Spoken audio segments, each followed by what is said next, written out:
Good evening, everyone. Welcome to the Bruce Newman's Academy. I'm Bruce Newman, and these are the Bruce Newman Open Doors. We are receiving tonight a very special guest, Jonlee Mendes, which is a singer and which have,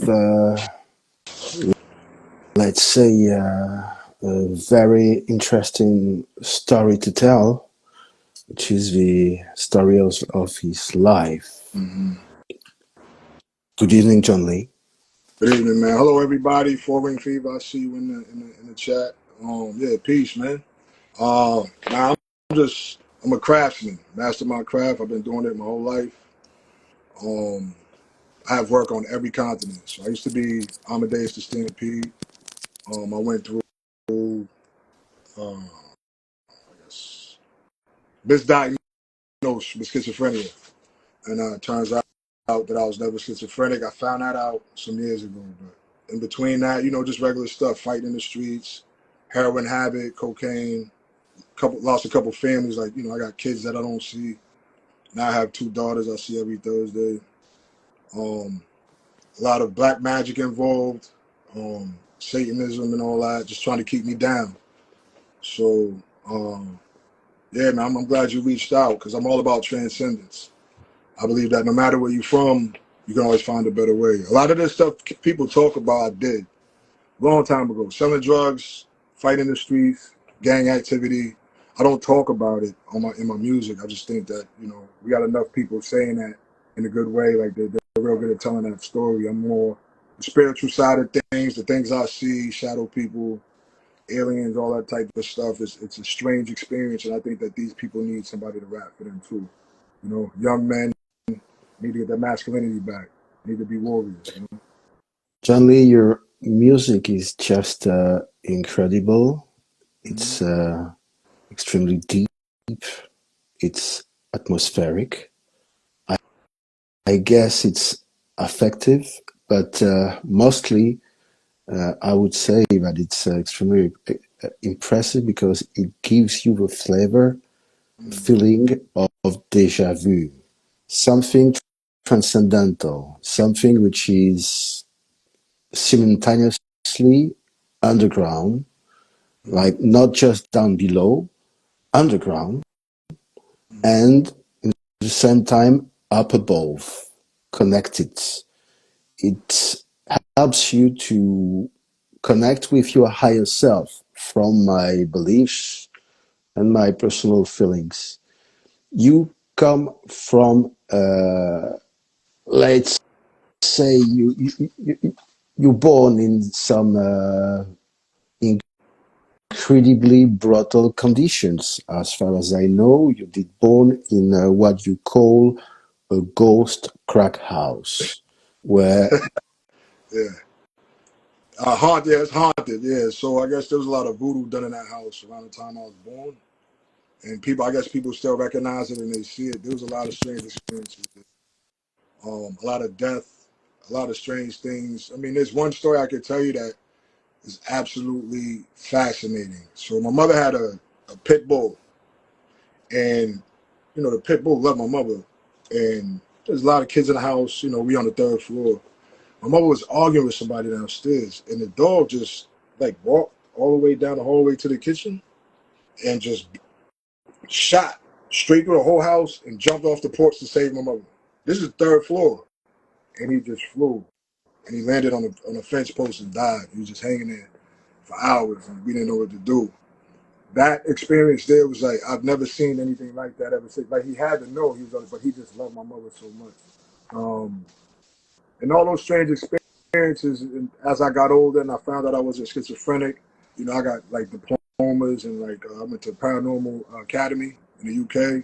I got a couple of diplomas there. I'm getting into numerology and astrology now. And they put energy on these places.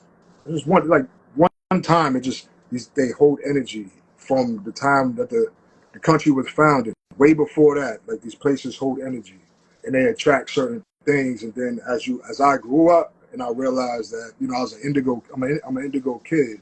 Now an indigo adult trying to find my way. All my clairaudience, clairvoyance, my remote viewing, my out of body experience, they are yet to be under control. So the exercises I do, or I have done to kind of keep me balanced and grounded, have always been interrupted.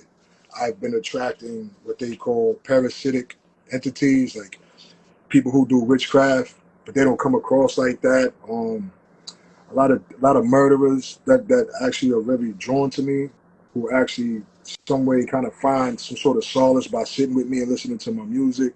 A lot of people who are molested, a lot of sex workers really love my music, and it actually helps them.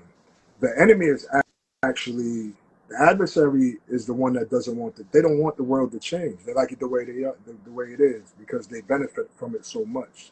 And these are the parasites, these are the predators, and these are the ones that actually they keep this machine turning in the way it is.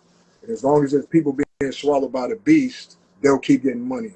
They don't care about their own children. They don't care about what happens to their community. They're right now, and that's it. They just want what they want right now, and they'll put on the best faces. I don't care what they are. You can be anywhere in the world, political belief, they don't matter. We're dealing with dark magic. We're dealing with uh, you know people who eat flesh. They feed off other people's energy, and they'll feed off other people's faces.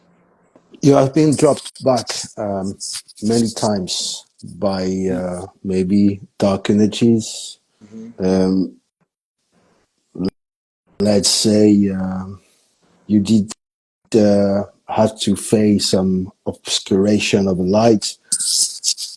Would you say that it would be eventually through this life path an opportunity to work uh, into your own shadow zone Yeah, and through these there's challenges, an opportunity to experience your light through the darkness. yeah, yeah. So I have two alter egos. So one is Amadeus the Stampede, and the other one is Quasimodo no Machina. Those albums out there. So Quasimodo no Machina, I did my shadow work on a farm in Amish country in a hand-built cottage. You know what I'm saying? It would take me up to 10 hours to bounce a song. When I was done with it, I was working at a truck stop restaurant overnight. And I don't think like shadow work is just the beginning, because then you have to learn to either integrate, and then you get rid of the things that are necessary. And through all that, shamanic creativity and the studies and everything, um, I've been up and down. Like I still get sucked down into old habits and addictions, but I always come back up and keep my face clean, my skin right, drink water. But I would say that it's important to do your shadow work, especially if you're traumatized, because I lived through a lot of trauma, so much, that uh, I can tell people about it and be vulnerable, and because I keep getting my heart broken, but that's fine. I'm willing to take my accountability for that. But shadow work is important because you have to realize, like, if you feel like you're not enough, there's a reason for that. And people get taken advantage of because they haven't really gotten to integrating their shadow. I mean, I became a dark empath, which means, somebody tries to prey on me, I'll walk away. I'm gonna break something first. That's why I call my album The Violent Messiah. The way I talk, the way I hold my head high in all situations. I mean, a part of my album, some of my demos were written in a shelter in Delaware, like sleeping on a mat in the chapel, and I was still writing. And I was like, why can't I just stop doing this? So when I ended up here, stuck, with the tumors in my head, I put the album out, and I was recording with very talented people from the area. So Boston has a lot of talent. America, I mean, the whole world, we're all going through the same thing. I just think that there's two different earths. That there's an earth that I came from, the underworld, but then there's also this new earth where there's a lot of light beings, and I'm just trying to get there. And the shadow integration is. I'm still working through my shadow integration, like as far as like the drugs and the violence and the sex. It's hard. Okay, so there's two topics which are coming up to my mind. Mhm. The very first one is that you you've been through the darkness, and still you're not hosting any darkness. Uh, as I can feel it, I would say it intuitionally. Yeah. Would you say that it's thanks to the energy of the fire, which is putting in light all these demons which are lurking on the shadow Hmm. and burning obstacles, or would it be thanks to something else as well? I would say, yeah, that's a good question. I would say, so I had a lot of dark attachments that I had removed from a mentor who removed them from me. And but they still come around. They want to attach. They want to attach. So they try to catch you at a weak moment. That's the water, right? So that's the underworld. The water, the depths, that's the underworld, right? That's where the hatred, the fear, that's where all that lives. Everybody's scared of the darkness and nobody wants to drown. And you know the story of the narcissist. You know the story of narcissist. Narcissist was looking at his reflection in the water, loved himself so much that he drowned. He's like, you know what I'm saying? So that's why you attract the narcissist when you're an empath, because you learn to walk on water like Jesus, but you have to have no doubt. You have to have no doubt, no fear in your heart. You have to move on love in order to walk on water, which is the underworld. So what happens when you separate yourself from that, they're gonna, all you have to do is just go down a little bit and they're gonna grab you, right? So for me to remove the attachments, I keep protection at my door. And now when I do a meditation and I shift into that lower astral or even the ether, I can hear them like scratching at the door. They scratch, they try to get in, boom, boom, they bang on the door, they can't get in anymore. But they still follow me around. So if they can't attach to me, they'll attach to a woman I deal with. I might be dealing with this woman. So now I think a lot of people who talk about narcissists love bombing, they probably do love you in the beginning. But what happens is these dark entities, these parasitic entities that want to connect to you, want to reattach to you, attach to them, and then your life becomes hell. But as long as you keep loving this woman, it's okay. Like the last woman I dealt with, you know, when we were going through everything, I came back here. She was back in New York. And she was like, I see a shadow in my room now. She's like, that's all you. You have dark attachments. They're not my attachments. They're following me because I removed all attachments. Now, when you start to integrate your shadow and your dark side, you can actually get a symbiotic relationship with these dark parasitic entities. Instead of making it a war, it's more like a dance. If I'm angry, it'll feed on me. If I'm fearful, it'll feed on me. So I can go into the darkness and know that I will always come out in the light. So it's basically like I'm surrounded by darkness because I am the light. And I tell everybody else to say the same because that's the truth. If you're surrounded by darkness, it's because you are the light. And it's hard to see the other light on the other side of that sometimes because they're light years apart. Stars shine. You know what I'm saying? So sometimes you just gotta look into history. You're pretty much Jonlee into spirituality. You're a fan of Alan Watts. You're in esotericism, mystic, and yet our audience here we are recording live on Instagram is quite a lot into psychology, and they are questioning themselves a lot Hmm. about this topic of the traumas.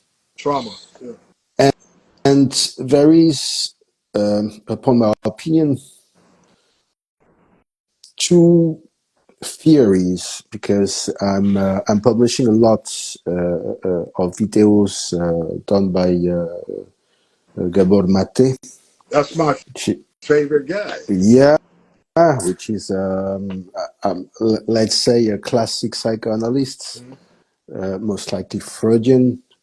She's considering that the original traumas are coming from the childhood, and because of that, because of his traumas during the childhood, um, the adult cannot build himself psychologically, and most of the time people are facing some recurrent traumas all along their life because of these initial traumas which occurred during the childhood and impinged them to build their psyche.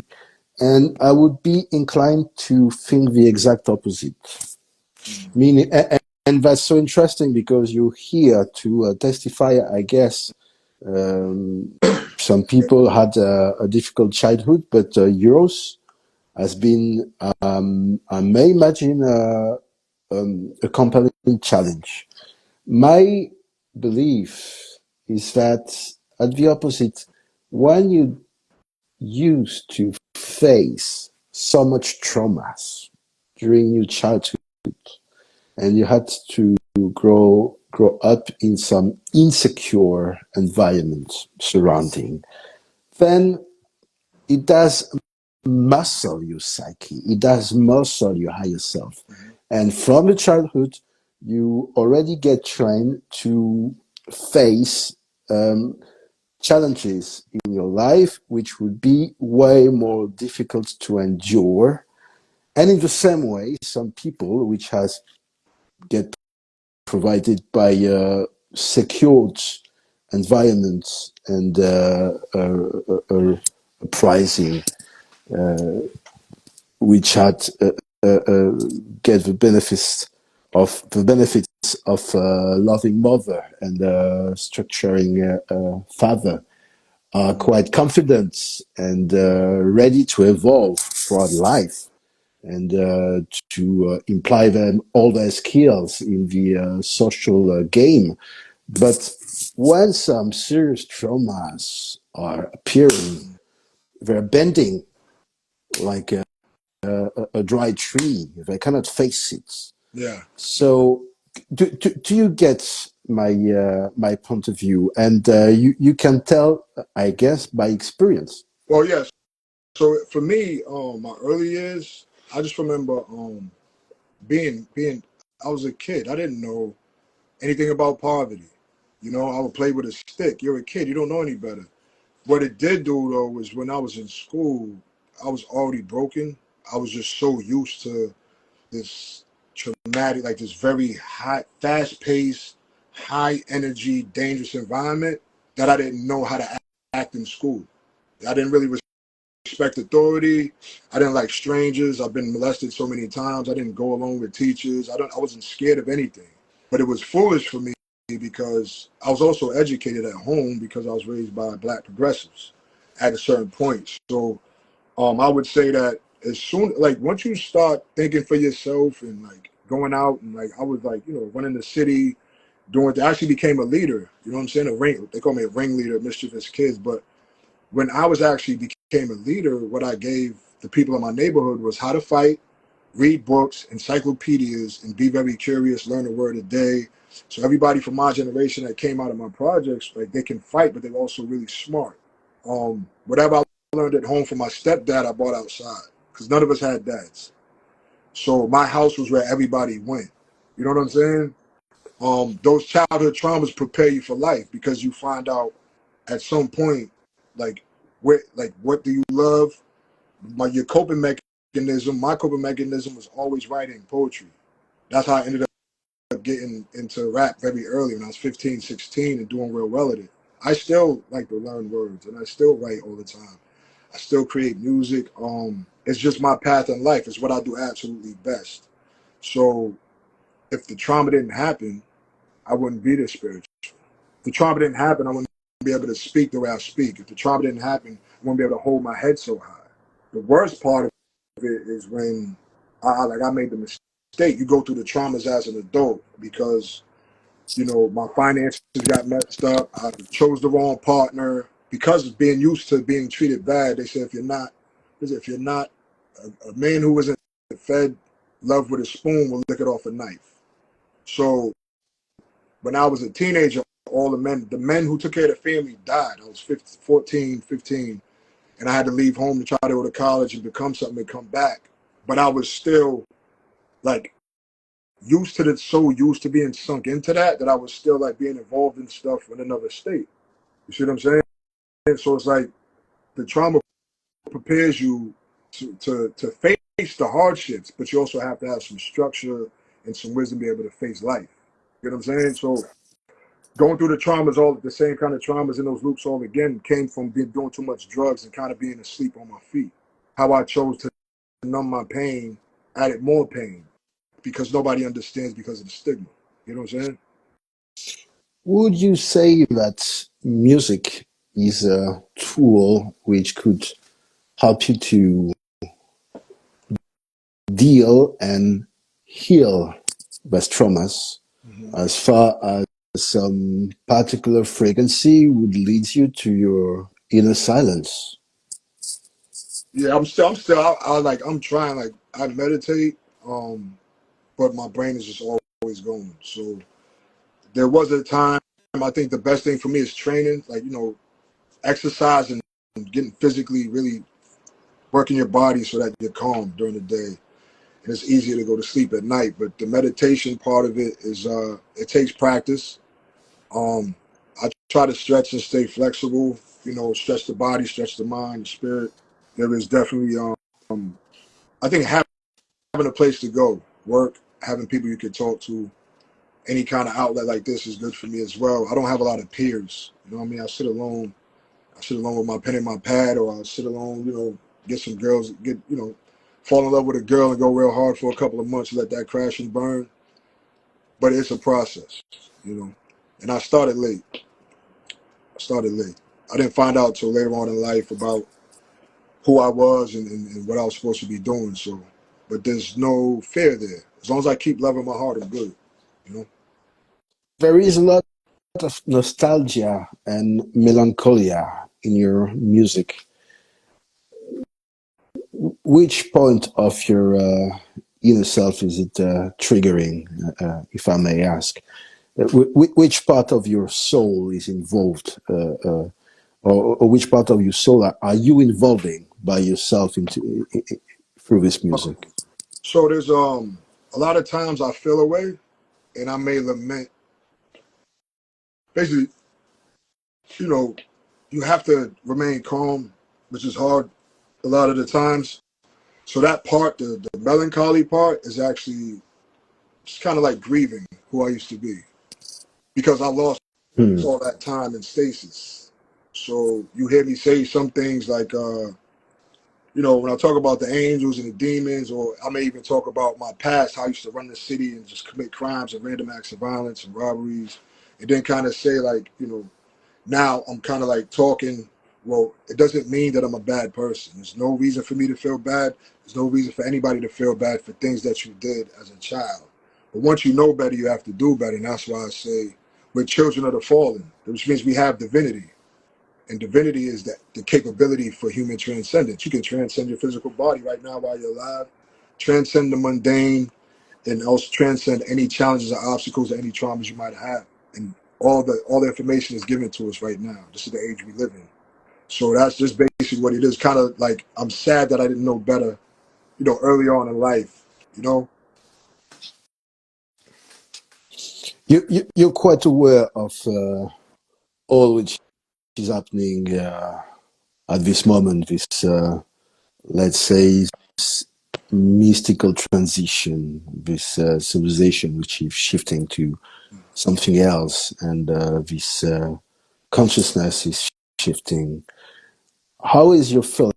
Are you optimistic for mankind, or would you say that you feel sometimes that humanity is cursed? I think it's kind of both. Before I answer the question, somebody said the crystals on my neck. Olu Moon Rising. She makes these. She gives you a whole. She'll give you a whole interview and see what you need, and she'll give you the right crystals. She does this for me. I love her to death. That's my baby. Um, so basically, humankind being cursed is just like, it's all written, right? Everything's written. The destiny, they talk about prophecies and humankind being cursed. I think we're kind of like we're fooled into believing we are cursed because people fear suffering so much. But as a Taoist, I know that whatever we think for me, it's a blessing. Any challenge that I have is just I have to push through. I'm alive. I've been through it, so I'm gonna just keep going. That's that's the human blessing. And there's people who achieve greatness and came from nothing. So there's nothing left to conquer on the planet except our own minds.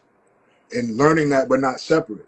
So how are we cursed when we're connected? We can't be cursed. The only thing that makes a person feel cursed is feeling separate, alone. You know what I mean? So we're not cursed unless we believe we are. I just think that we actually they say you can't teach empathy, right? But you can actually teach connection. You can teach people how to connect to others without this technology here, or even with the technology. It's all in your mind, and I struggle with it a lot. I mean, there's times when I argue, with my girl and tell her like, I didn't ask for this. I didn't ask to see the things I see or be able to do the things I do. They're not like I rap. I'm from the city. Like nobody cares. So that's something I go through by myself, and I talk to maybe people like you or people who understand once in a while. But those inner struggles, those things I see at night, it's like the biggest surprise is when you wake up in the morning and it's like I should be grateful, right? So you write gratitude, you try to have it, but not everybody agrees with that. They're comfortable with the negativity. They're comfortable with the dense, the very heavy stuff. They don't want to move above that because they think it's too much lifting. When it's actually just put it down. And I suffer from the same thing, you know. Jonlee, you're a soul which is utterly experienced. You did born in some incredible condition and grew up in some incredible conditions. Then it did lead you to study philosophy, and then you did travel the world on a quite unusual way. You've been pretty much everywhere, but Never mostly left home. on a I never left yeah. home. Yeah. Uh, by being a traveler by myself, I can say that you did choose some particularly complicated places to live in. You've been living in Croatia, you've been living in China, in Korea. Uh, Oh uh, no, I'll correct you. I did work there. My body of work is in these places. I never lived in none of those places. I just work with people remotely to give them music that they can sell for free. Yeah. okay, you're promoting your music Well, there. no, I did. So there's artists. So in China, I work with a guy named I think A June. In Colombia, J Beat. In Korea, it was his name is Lobotomus. I mean, Ladop. Damn, yeah, Ladopterist. Then there's you know, Algeria. I work with a group called Zaf Records. I gave them an entire LP for free. So it's just basically like if you're in a country that they think is shitty, or you're dealing with oppression, or you're dealing with, I'm just gonna give it to you. I mean, I did an album with a guy in Queens. I like to really do music. I've done a heavy metal song with guys in the Balkan Mountains. It was called Balkan Mountains, but it was a 13/8 time signature. And they actually contacted me and said, they think I was one of the few guys on the earth that can rap to that very strange time signature. And the song came out good. I've been in several bands. I was in a band at Harvard University. I wasn't a student. I was invited, honorary member of the Speed Club. I was also in bands and, out where I went to school at in Hingham in the suburbs, and we traveled the country. I had a bunch of deals on the table. I've been in some rooms and just some doors I wouldn't walk through. You know what I'm saying? So when people say, "Well, you're not famous or whatever," there's a serious political game in the street music. So Mhm. now I'm still here, so I'm still doing it, and now's the time that I think that people will appreciate it. I know that there's so many bands, tracks, and material, and music is an industry. So there's maybe an infinite amount of choice, but still, like let's agree, and maybe you're not the one which would be the best to say it, but from the outside it could be said. Hmm. The quality of your music is exceptional. So already, let's say, in which country is it the most popular at the moment? Right now, I haven't Yeah. even checked. I'm good in the U.S., but I think maybe the U.K. right now. UK is good. Because this music is more destined to normally it's more destined to some people which are educated. There's a lot of jazz samples on Hmm. your music. It's pretty sophisticated, Hmm. but yet you're saying by yourself that all kind of people get grabbed, addicted to your sound, Yeah. and yeah. Yeah. Well, yeah. Thank you for that. It's mostly, I would tell you, like it's mostly women, like women who work, independent women, um, who maybe even like looking for a husband. You know, it's as far as like what I see. You know what I'm saying? What I'm receiving, and you know the responses I get, and it could be. I just think that they appreciate the words more. They appreciate the feel of it more, as opposed to the traditional underground crowd who's more towards the hardcore, you know, guy stuff. Like kind of like for me, it's you just have to be. I guess just you know when you master music, you start to learn, and like self mastery comes with it too. So when I put the sound together, it was as Afro drill, and my next project's called Boom Trap. But it's like you put these drum sounds together with these certain rhythms or these certain melodies or these certain sounds, and I pick the beats accordingly, and the music just comes out of me all based on real life experiences and like basically real time. You know, the song about the women, actually women, you know, experiences I had with different women or trying to manifest a new woman. The songs about, you know, the Cain, the curse of Cain is basically about black people killing each other or me not being able to, me being an outsider, even in my own, I'm good, like you say, you travel alone. I'm more comfortable like that. I'm more comfortable by myself being in a strange place, if that makes sense. And that's kind of like what Cain was. Like he had to find his wife. He It had to makes total sense, but how would you explain that? like you said, like the trauma, like being thick-skinned at a young age, being comfortable being alone. Yeah. It's not necessarily a bad thing, but you cut your teeth very young. Like you get, you know, especially having like even for a short time, I had a very strict father, a stepfather who was strict, and I worked out. I was very weak, runty kid, so I used to hide my workout stuff, but I would work out all the time. And you know, they said, "Well, you're the strongest, fastest kid in the neighborhood." The truth was, I wasn't. I just worked really hard all the time, and I read a lot of books, and I had to really get my stuff together because I was kind of born at a deficit, like a lot of other babies are. Like either if they're addicted to crack, anything else, like you know, they had it rough, you know. So yeah, You're doing a lot of lives and gigs, don't you? a lot of what? Gigs and lives performances. Now I don't do a lot of gigs because I have memory issues. I have a DVA here in my Hmm. parietal, and also just developed a like 6 months ago. They found a tumor in my pituitary gland, so I haven't been trying to memorize anything really. I've been doing freestyles and I've been going out. I almost booked the tour, and I actually had to cancel it because I didn't have the money to actually go on tour.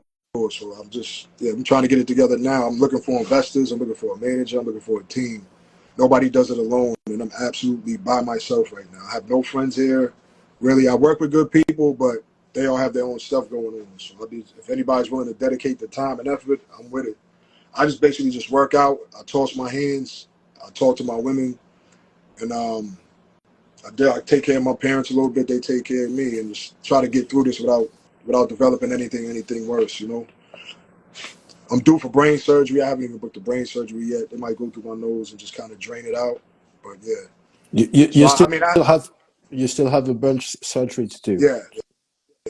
So the DVA they say I was born with, it just gets worse as you get older. They found that a year ago, and then this year, around the same time, they found because I wasn't able to work out. I was like, I was in treatment, and then I went on a spiritual thing. You know, with like gang members from all over the country. I went to Georgia. I went to South Carolina. Very cultish, but I mean, still, I learned a lot. I was in the hospital for 2 months having seizures. I was in a coma in 2021.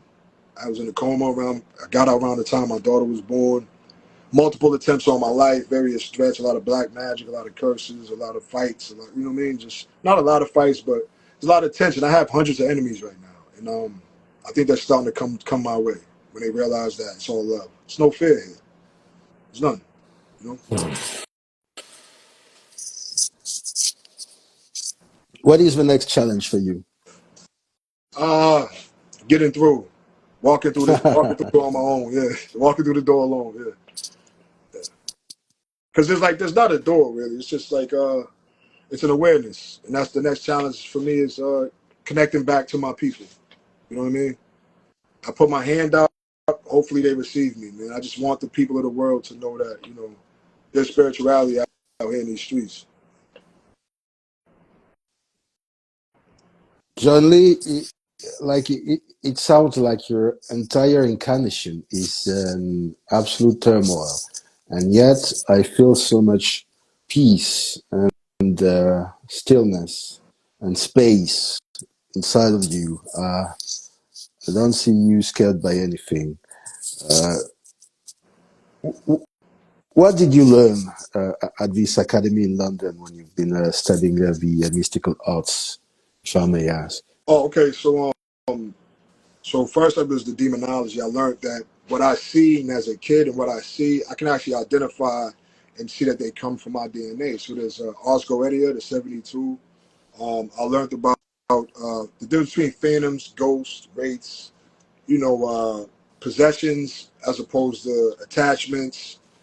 As far as like who's actually psychic, who's just actually very finely in tune. I think people need to realize that your psyche is actually your spirit, right? Because this is your human. This is my human here, but my spirit is what drives it. So when people realize that your psyche is just basically the interface, your brain is like this computer interface between your spirit and the machine that is your body. And what we see is the realm that our spirit moves around in. So when people learn that, people talk about 5D, 6D. It's not that. We're still here. They talk about 5D. It's just not the complicated. When you talk about 5D, that's just out of space time. So that means everything's happening at once. So when you come out, you'll see the dark entities, but you also see the light entities. There's no up, there's no down, there's no east, there's no west. So the most important thing I found out was that this machine is what I'm driving.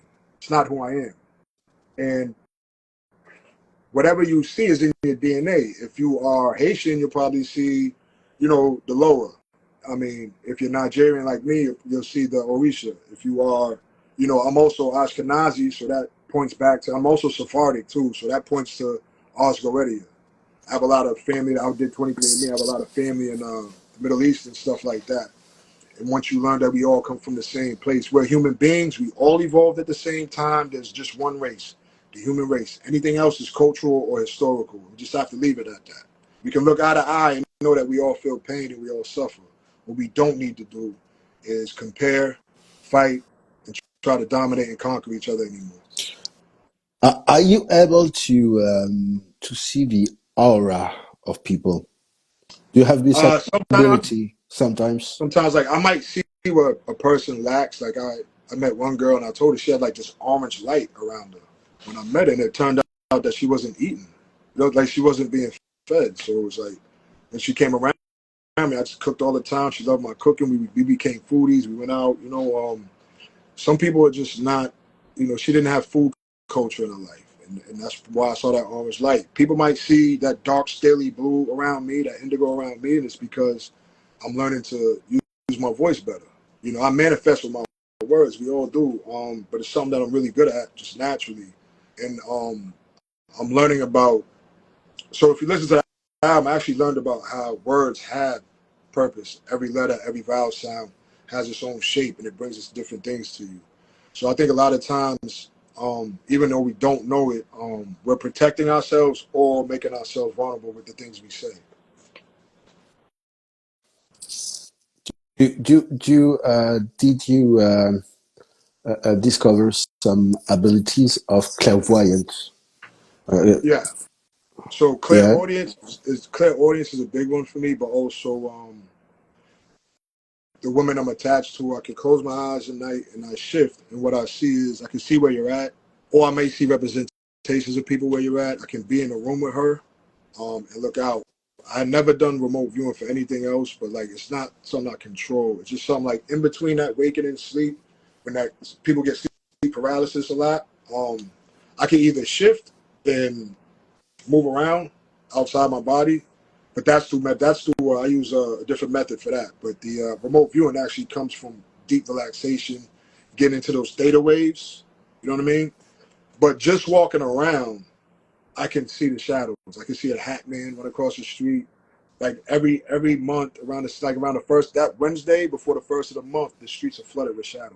I just see them running around being mischievous. You know. Also, people have guardians as well. Some of them are light, some of them are dark. But I don't have to do anything to see. I can just walk around and feel it and see it. A lot of people tell jokes to try to be like, tell me, like try to pick on me and make it funny, but it doesn't matter to me. I got thick skin, and people lose their life to this.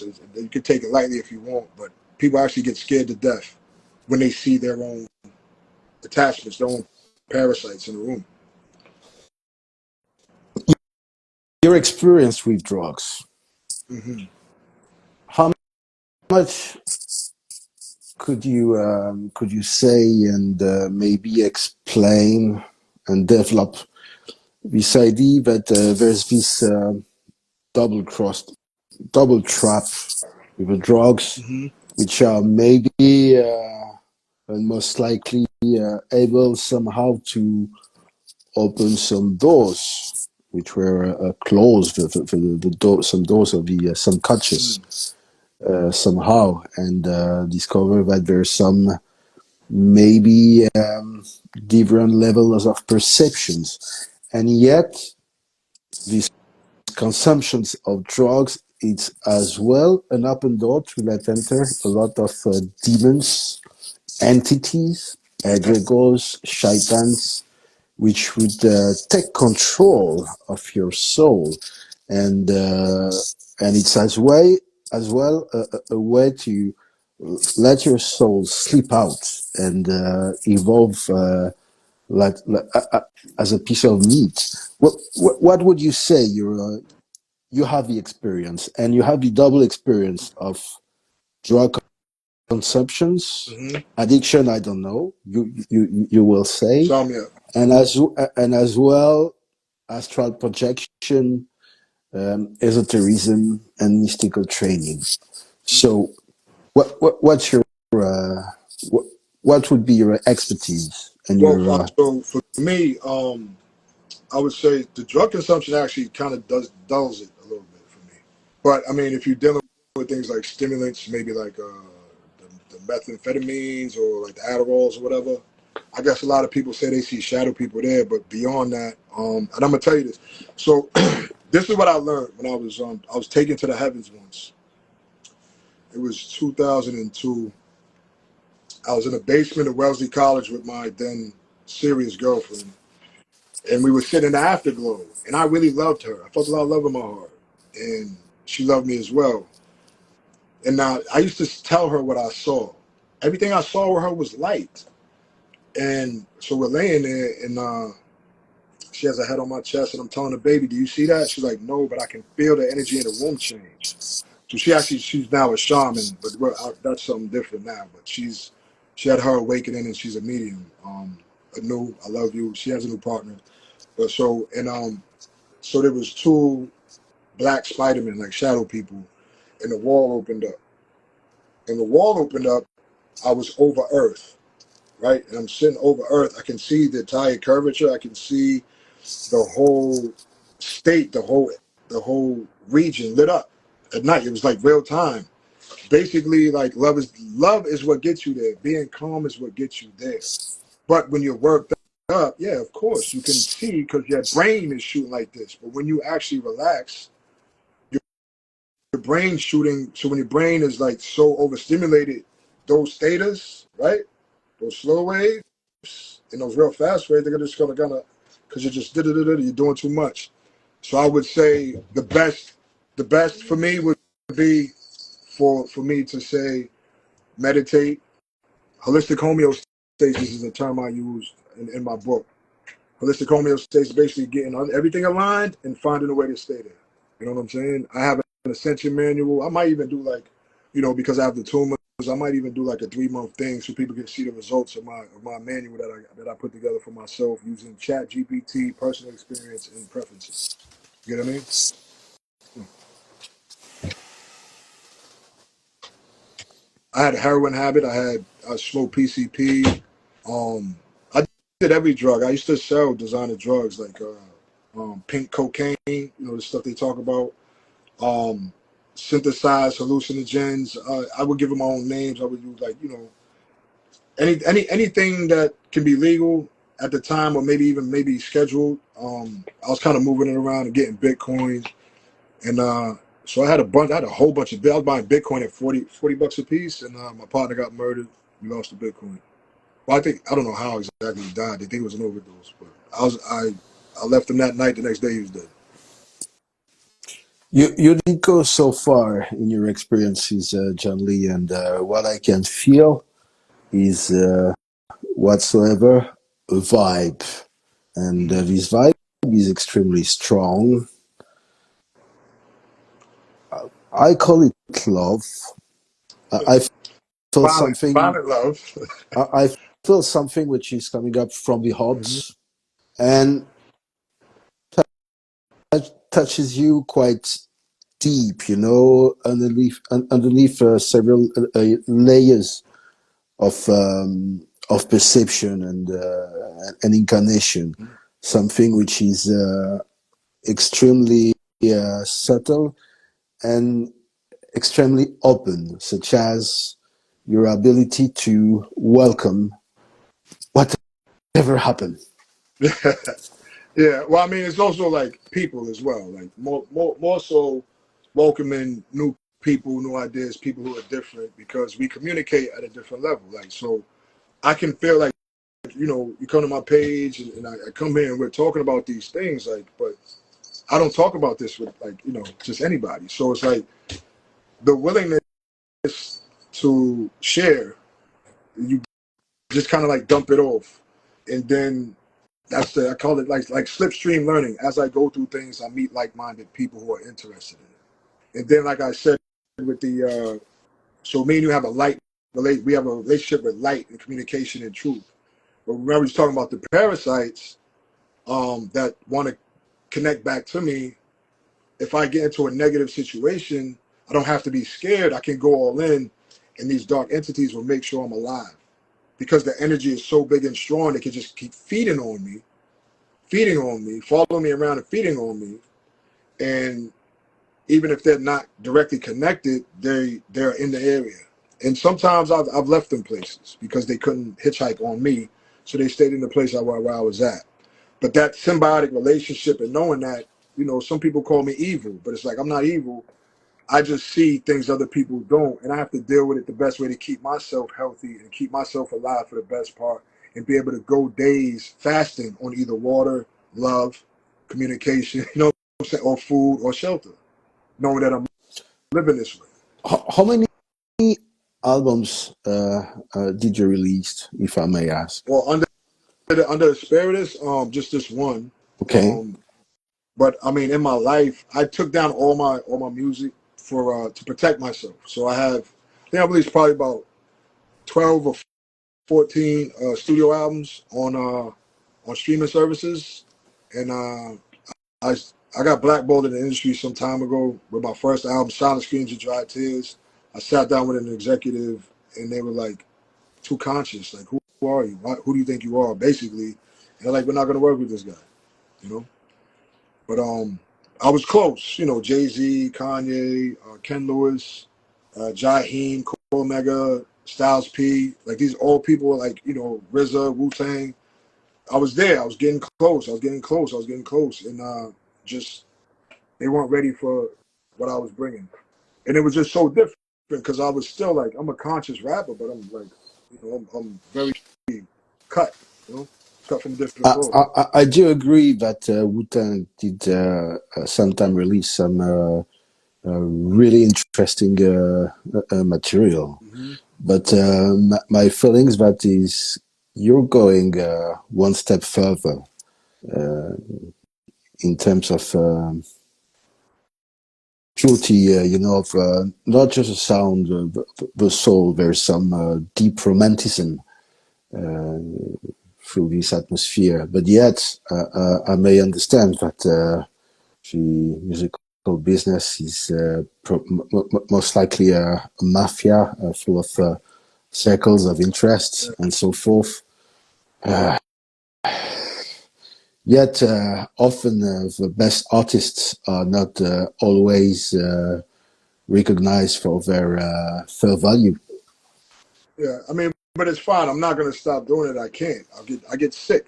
I don't have a studio now, and I had to like pick myself up out of a depression. But when you talk about Wu Tang and everybody else, and so basically, the term of Einstein on the show, standing on the shoulders of giants.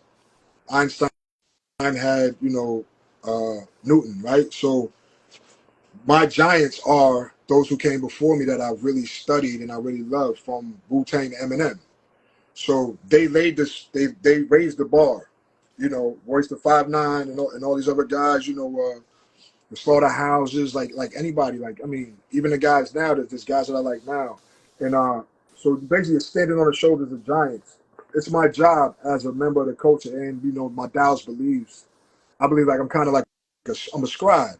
We're all telling the same story. As a scribe, as I study and learn, I have to add to the book, and that's what I feel like I'm doing. So whatever I achieve, I didn't achieve on my own. I stood on the shoulders of RZA. I stood on the shoulders of Method Man and Nas and Large Professor and KRS One.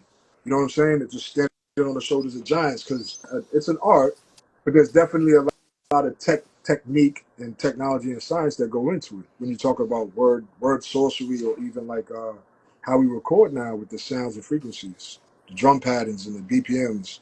Because they hit the same reward centers as heroin. That's weird because my feeling was maybe slightly different. I was relying your music to Lou Reed. What is it? I was rather personally relying your music to Lou Reed. I mean, if I had to relate to some American artist, yeah, it most likely would be Lou Reed.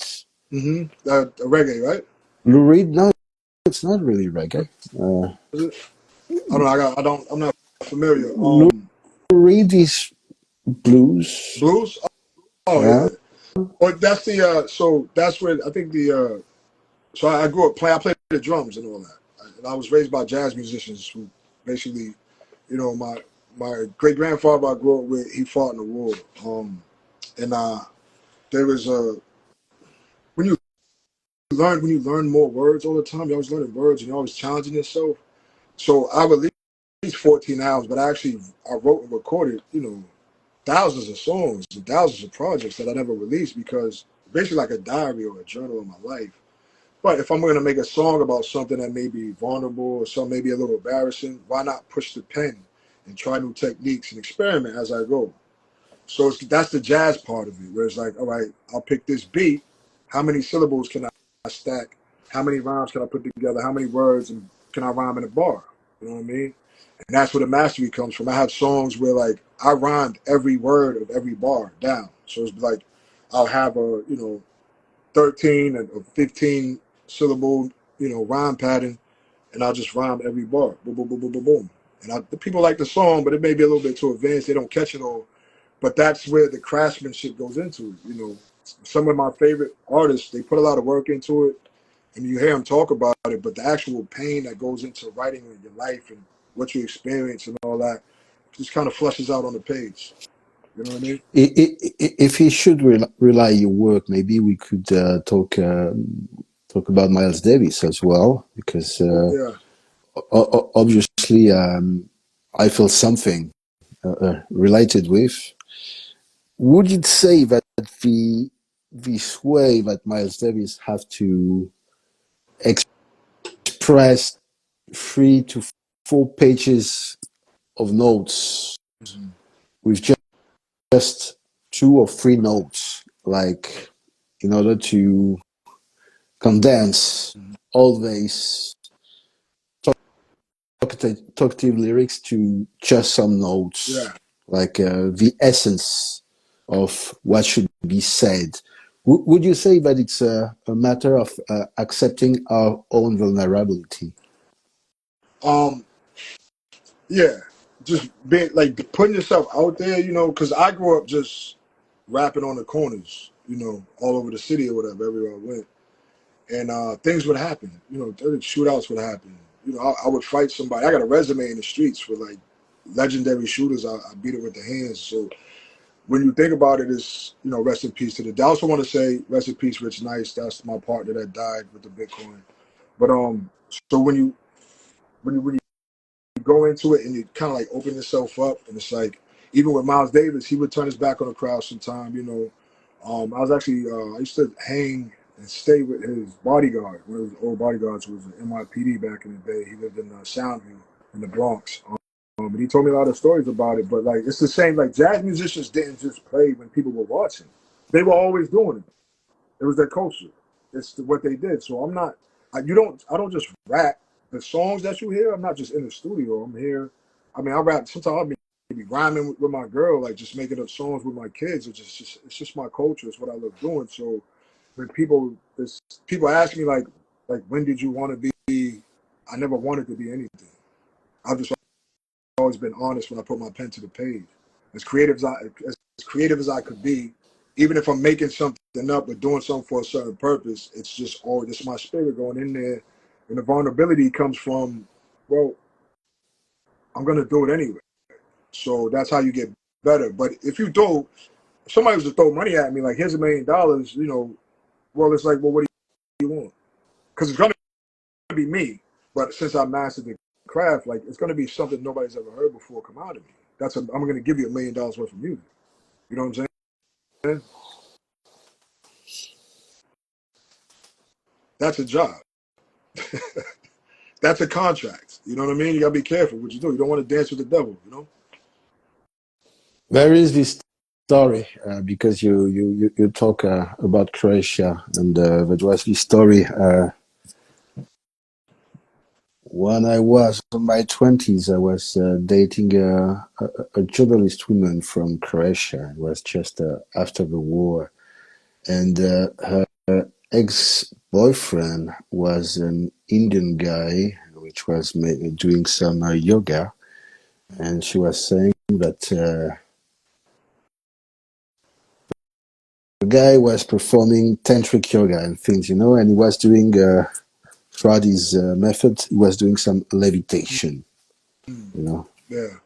levitating his body. And I was a bit jealous of the guy, and I was somehow bragging and say, "This is nothing. This is just the levitation of the body. What is strong and deep Yeah. is the levitation of a soul." Yeah. And he was like surprised. Yeah. And then she talk with her with her former boyfriend, and came back to me and said, "Oh yeah, he's curious. He wants to meet you." But at the time, I just had no idea about what I was talking about. It was just a matter of speaking in order to Yeah. reply and find some consistency or something like that. But my feeling is we're dealing here with your material, your music, and with this like okay, we're referring with Miles Davis, but I, I'm feeling that the music is deep because behind that there is this habit to cultivate the vibe, not trying to harness the vibe, trying to cultivate the vibe. What what what could you say about that? Like it's hard to Yeah. explain how to cultivate the vibe, and yet is there a recipe? I'm stupid. Like this question is stupid, Well, I mean, but I'm just opening a door. yeah. Well, I mean, you made music, so you understand how what goes into it is basically. Um, I'm a big fan of the demo now. You know, because I've done so much shit work. So a lot of times I'll come up with an idea. I might record it to one thing, and then that's how I kind of refine and cultivate the actual vibe of the song is to not just do it and leave it. It's to cultivate it because some words you don't want to use in some songs. Sometimes you don't want to follow a vowel sound with another vowel sound if you're rapping fast and things like that. So it's like there's so many ways in the language to say the same thing that the vibe is actually just the voice, how I feel. My ritual is plain. My ritual is just to show everybody love in the room and let everybody know your input is welcome. You know what I'm saying? And that's how I learn, and that's how I get better. So cultivating, it's just kind of like, how am I expressing my? Am I really coming through on this record? Am I coming through on the record? Not just the words I say. I don't want to be cartoonish. I want to be grandiose. I want to say mundane things and make them sound astronomical, and that's just basically what I'm doing. So your answer would be somehow like the only way to cultivate a vibe is to just cultivate love. Then Yes, like show people, yeah, be yourself. I mean, authenticity is something that I think authenticity is a momentary thing from moment to moment because you can't always say everything you feel and what's on your mind, but sometimes you got to say things that make your body shake. You know what I'm saying? And if it's coming from a place of love, then whatever that person gets back to you, it doesn't matter. Because you can't control the fact that I care. You can't control the fact that I'm giving you this love. You can hate me all you want. That hate is just going to make my energy bigger because light beats the darkness doesn't engulf the light. It's the other way around. You know what I'm saying? you're, the work you're doing is so much linked to the ancient roots of blues, but jazz as well, Mm-hmm. of Yeah, course, but not any kind of jazz. Like we're not speaking here about bebop. We're more speaking about this maybe second wave of jazzmen, which were like often stuck into heroin, but as well working on melancholy and minor yeah. games. Um, what is your feeling about the African jazz, which is way more optimistic somehow, but energetical, Yeah. somehow aggressive, like Fela Kuti, all these artists? How Yeah, you like I love perceive? so I started listening to Afro beat, like lo-fi Afro beat, and I want to use that on my next album. The thing is the dancey vibe of it, right? Like so, Mm-mm. um, I just think people need to dance now. Like I don't understand why people don't dance.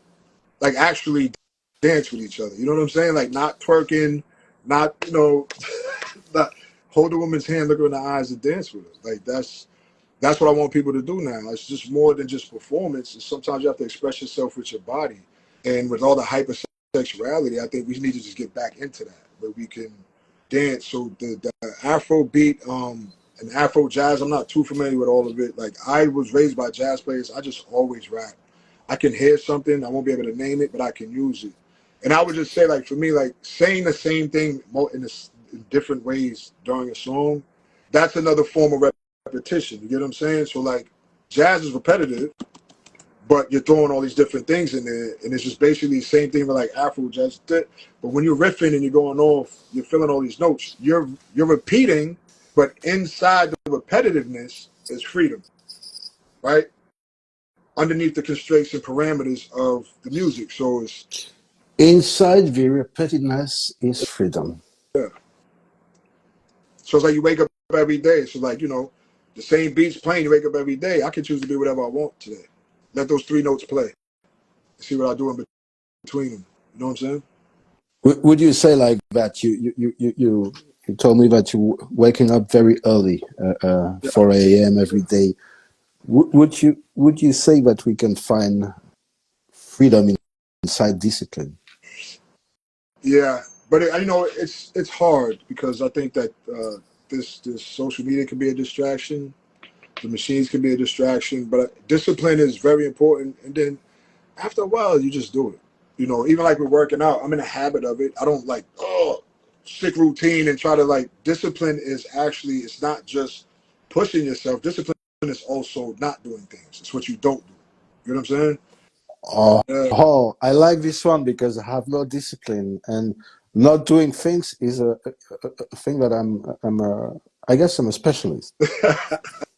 Well, like I don't drink a lot. I don't party. I don't waste. I try not to hang around with people who are too bad for me, and I don't bite my tongue. Like if I'm somewhere, I could be anywhere and I'll still be the same person. But you know, part of having discipline is like knowing when not to speak or knowing when to hold your tongue or knowing like that's discipline as well. So, getting up every day at 4 o'clock. I don't get up every day at 4 o'clock and run anymore, even though I did for a while. I get up at 4 o'clock. You get answers at that time. So I get up at 4 o'clock because I know my parents are up and my dad's going to work, so I'm going up. Or if I'm at a woman's house, she's like, "Why do you wake up the same time every night?" I've been doing it so long, it actually feels better in that silence. And I wake up with entire songs in my head at 3 or 4 o'clock in the morning. I wake up at 2:30 in the morning, and I can hear it clear as day. Like I had the beat for 5 or 6 years, and then the lyrics are just coming. So like, yeah, that's an important time. I feel like there's definitely something cosmic going on at that time in that silence. You know?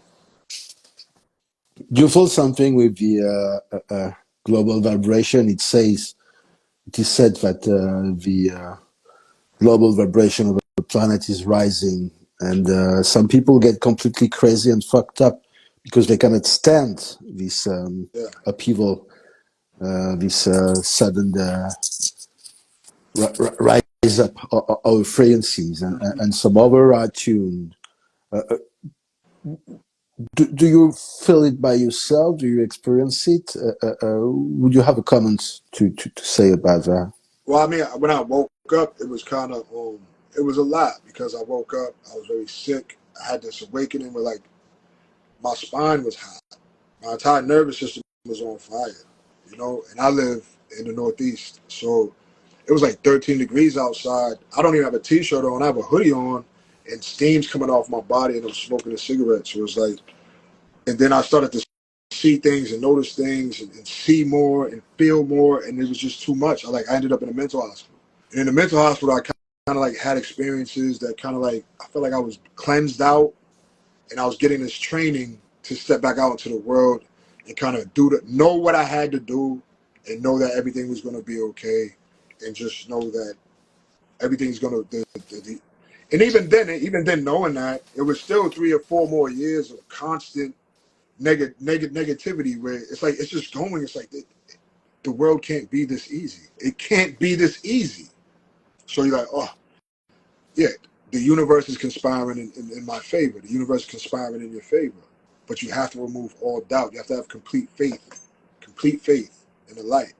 And it's hard because I've been through so much trauma that there was a time where I couldn't even take it. Every compliment sounded like an insult. I couldn't feel love, and I still kind of struggle with it now. I can give it, but it was hard to feel it for a very long time because if everything's happening at once, you're thinking about all your past experiences and you're living in this karmic loop, even in your lifetime. Why do I keep attracting the same type of people? You know what I'm saying? Why do I keep being in these toxic relationships? Is something wrong with me? And then at the end of the day, it's like, yes, everything is your fault. That's the hard part. It's like, it doesn't matter what you attract. Like, you're a human being. You can change. You can also not accept these things. And whatever I accept is, if I don't change it, is I accept it. So I'm just trying to change as much as I can. But it's been a long, hard fight. It's been a good 6 years almost. You know? You say that you did quit all kind of drugs and so forth since 6 years from now. It was it was PCP was the one that, so I was on PCP, and I think some guys, they like shot at me, but they was like, I think they had like blanks or something, dragon breath rounds just to scare me. But I was high on PCP, so it was an experience for me. You know what I mean? Um, and what I realized, and I said this to a friend, Zach, but so I was like, I'm looking, my eyes are open, and I just see like this pulsing vortex, I don't know, like a vagina hole. I don't know what it was, but it was like, this indigo purple vortex. I'm like, we're all connected like a fungus, consciously, if you think about it. That's what I actually know in my heart. at that time when I saw that.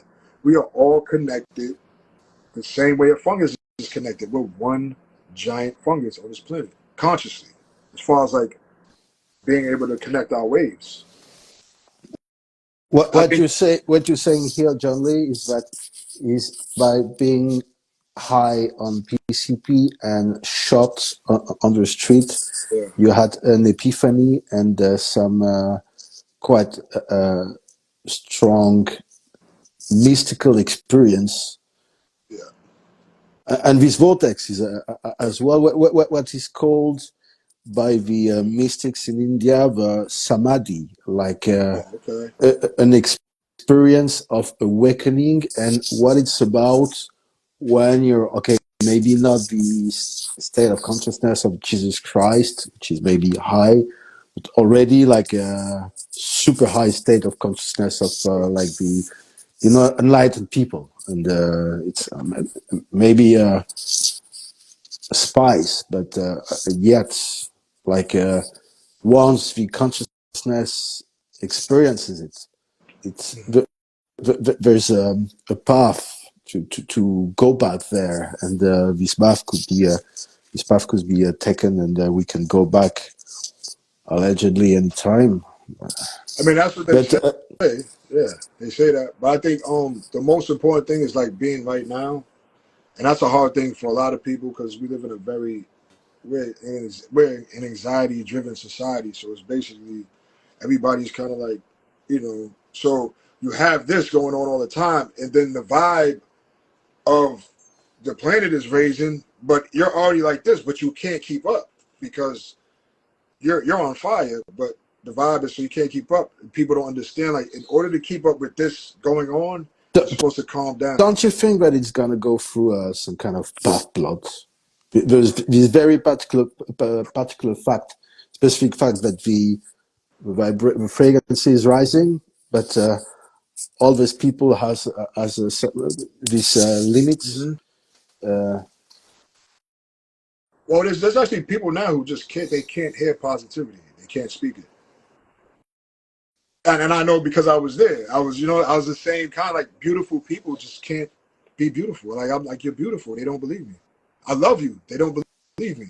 You know what I'm saying? Like they don't feel like they're enough. And I just try to just keep going and going. Like I don't believe that this narcissistic thing that people talk about is necessarily what they make it out to be. I think a lot of times it's just like if you don't give people the space, then they're never gonna grow. You have to water them and just give them the space. They'll grow, and they might grow without you, but they will grow if you give them the space. Just let them know you love them. It doesn't have to be this toxic thing, And I just feel like I do best with violence. I do best with and violence isn't hitting people or yelling all the time. Violence is just not backing down. Violence is holding somebody with that love and embrace sometimes. Or violence may be, tipping something over to make it worse so they can think about it while you leave. Or it's like when you get into an argument, you don't argue with the devil. You don't argue with a demon. You tell it what to do. And I think people need to realize that. They can only do what you allow them to do to you. If you're walking in that place, the violent part of it is there's no conflict here. I'm going to overwhelm you with righteousness. I'm going to overwhelm you and tell you to sit down and meditate. A lot of these dark spirits, especially sex, succubus and incubus, they don't like to be looked in the eye. So if you ever see one, just look them in the eye and they'll back down. They're cowards. You know what I'm saying? That's how that works. And you got just How does it come see. that they don't like to be looked in the eye? I learned I actually learned studying. I think I was looking at someone like YouTube or something. So I had one here in this actual room when I was kind of cleaning the house out and cleaning myself out. There's a lot of people living here, a lot of drugs and a lot of sexual stuff in this room. Used to be a garage. They've been living here for a while, but whatever, even before we lived here. So I had a succubus in the room, and when I saw her, I remember what I had learned. And so I'll just give you a preface. So there was a lot in here, and I had a lot attached to me. But I got visited by the sky people again. This is crazy because I just broke up with my girl, who's much younger than me, and I needed help. I'm like suicidal. So when the sky people come, all all electronics shut off, just like that. And there's a ringing in your ear. You can't hear your own voice. It's just a ringing in your ear. It's kind of, and then when they leave, everything turns back on. Strange part about that is you can't just turn your phone and your laptop back on. They don't just do that. You have to boot them up. You get what I mean? So that's the I think there's something has to do with time, space with that. But when they come, everything's out. Boom. And they'll come, they'll talk, and they'll go. So I started really, my algorithm started changing in YouTube and in IG, and that's when I learned to look them in the eye. So when I looked in the eye, she cowered. And then I, in a very vulgar way, told her to come towards me, and she did. So when I told her to leave, I got up and opened the door. Now I keep protection at the door. When I do my exercises, they scratch at the walls and they bang on the door and they try to get in. Oh, really? Yeah.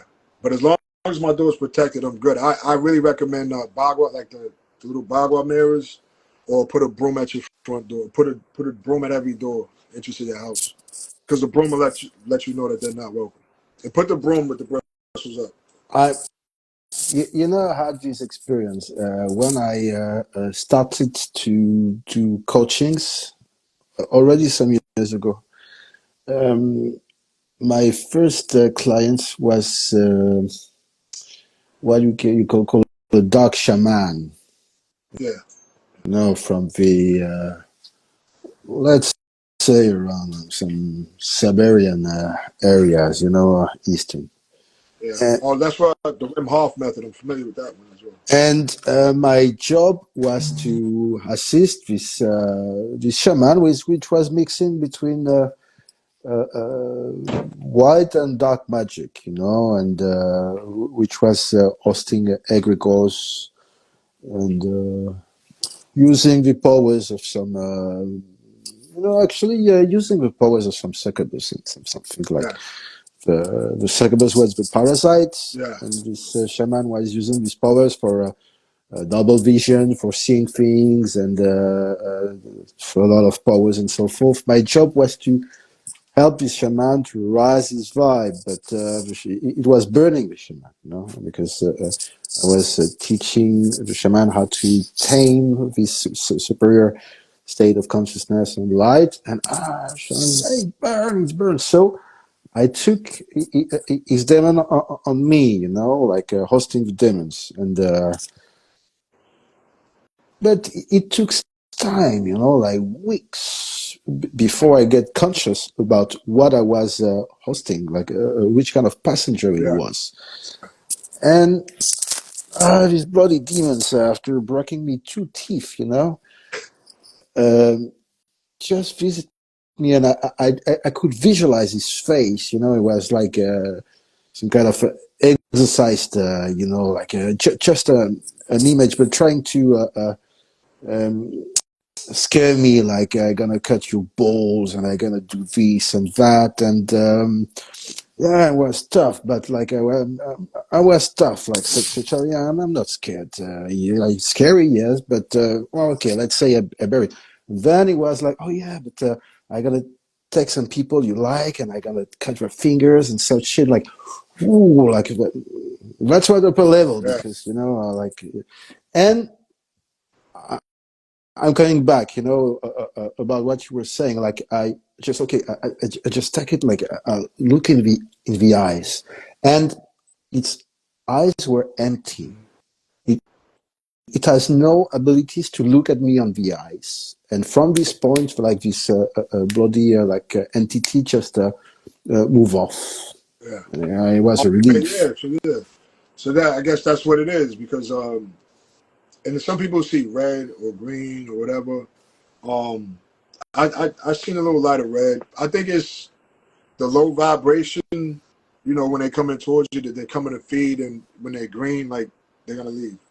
Maybe, I don't know, but I just know that when I got rid of her, I got rid of her. But I called her towards me first. So now people who are watching know, and also like protecting the house. And when it comes to the 72, my feeling is this, and this is just from my experience. The 72 of Oscaredia, there's also the 72 of the name, which are the angels, right? Every angel has part of God's name. every 13th line in the Torah is an angel. Those angels are all different, assigned different things. So if you look at Ars Goretia and you look at uh, 72 of the name, now you're going from Kabbalah to the Tree of Clifford, right? So those two things, there's always going to be a balance, and everybody just has to find that within themselves. That's where the shadow work comes in, the integration, and knowing when to be. You always move on love, but you can actually defend yourself with love. You know, psychic, keep that energy around you, and you'll be all right. Like I said, I still struggle with it. It's something that I have a hard time understanding. I'm a lover boy too. When I meet a woman and I like a woman, I'm all hers until she's done with me. I'm a 9.5 weeks kind of guy. You know what I'm saying? Let's lock in, get this out the way. Very intense, lovable. Also, Insta said you attract what you are. There was something that said you attract people who are broken in the way you are. You know what I'm saying? No. So you attract people who are broken in the way you're broken.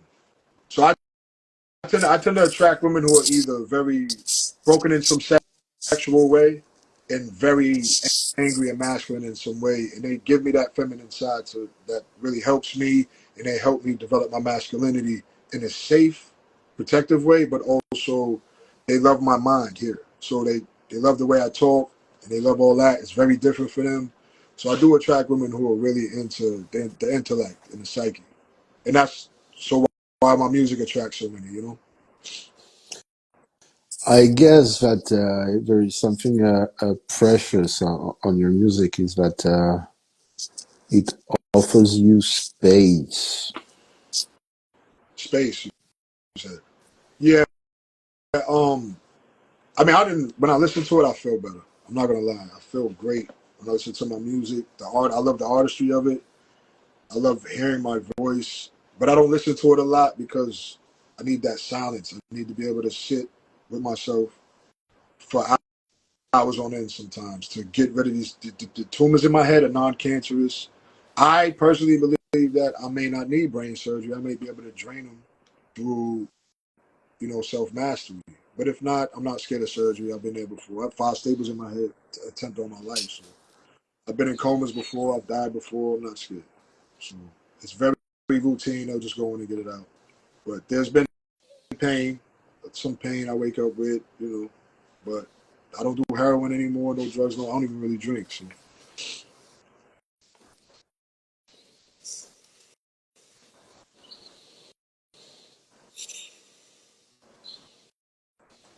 Yeah, death is not a problem. I think it's transformation. I just think I talked to a master who said from India. He said, what happens when you die is whatever you truly believe. You know, whatever you truly believe is what happens when you die, and it makes sense. I mean, I've done DMT, I've done Devil's Breath. I've done a lot of that, and what we're capable of, and being able to come outside my body so many times and near death experiences, and knowing that these entities are around. I just think that for me, if I die, I just end up in another Earth, just like this. And when I'm done, I'm done. I believe that I'm able to transcend the same way I just become light. When I'm done. How would we know?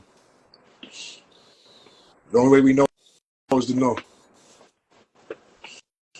I like this. Lemonade says belief is a powerful tool full of opportunities beyond man-made limitations. Right, and that's what divinity is. It's the people think divine is God, but it's actually like your divinity is your capability of transcendence in itself, in a moment, in a meditation, in death, in life, mundane. Past traumas. It can all be transcended. You know, I quite believe that we're still perceiving things when this body is dying.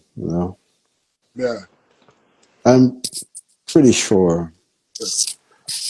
But the thing is that we always have a doubt that maybe once we die, we will stop perceiving things. And that's what is scary somehow. But as far as we stop by being scared by this idea, Hmm. and we may accept that eventually, when we die, there's no more experiences.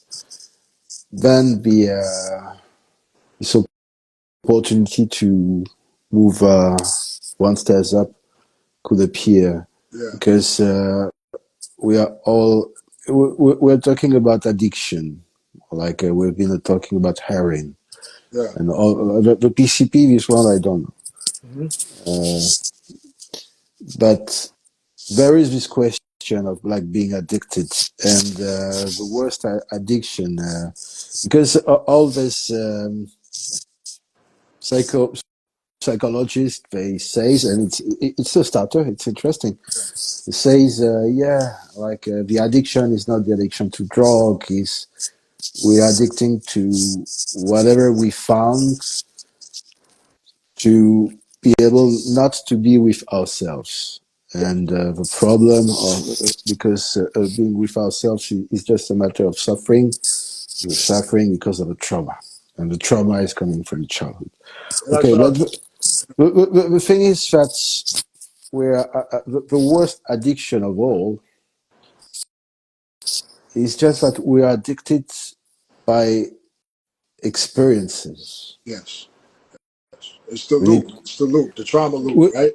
we, but like even without trauma, like people which I consider as like bad, still like they cannot raise themselves to a state of maybe which is called wisdom, but let's say awareness, Yeah. because they always addicted to experiencing something through their incarnation, experiencing life.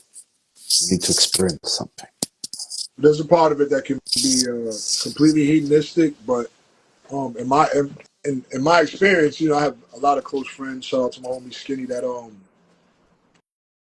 it's taken them places that they would have, like really low places they wouldn't other. But I know from the devil himself, it's like the addiction doesn't make you whatever fiend you become.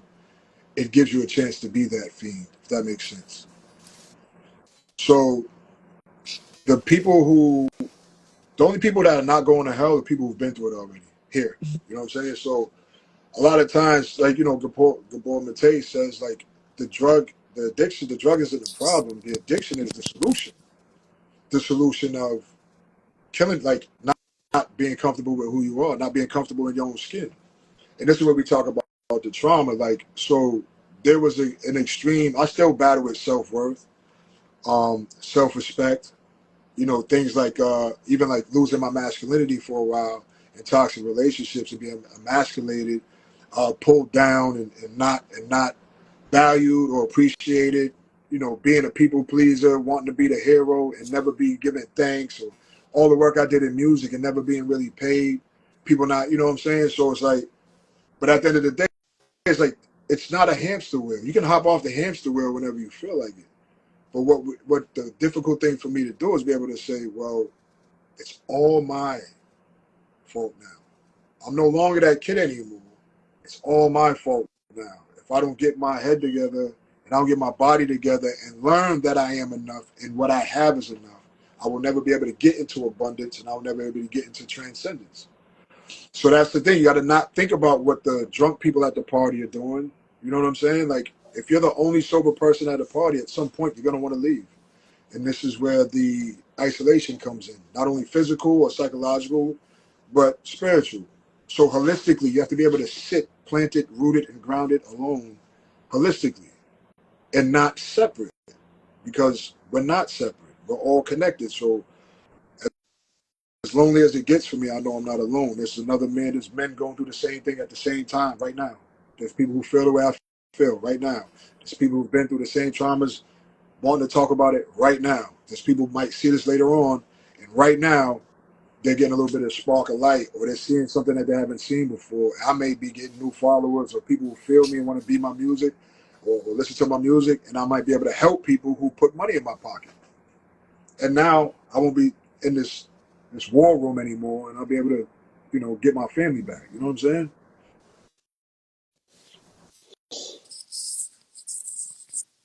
And that's the difference between hope is faith, knowing that I may be walking a path less traveled, you may be walking a path less traveled.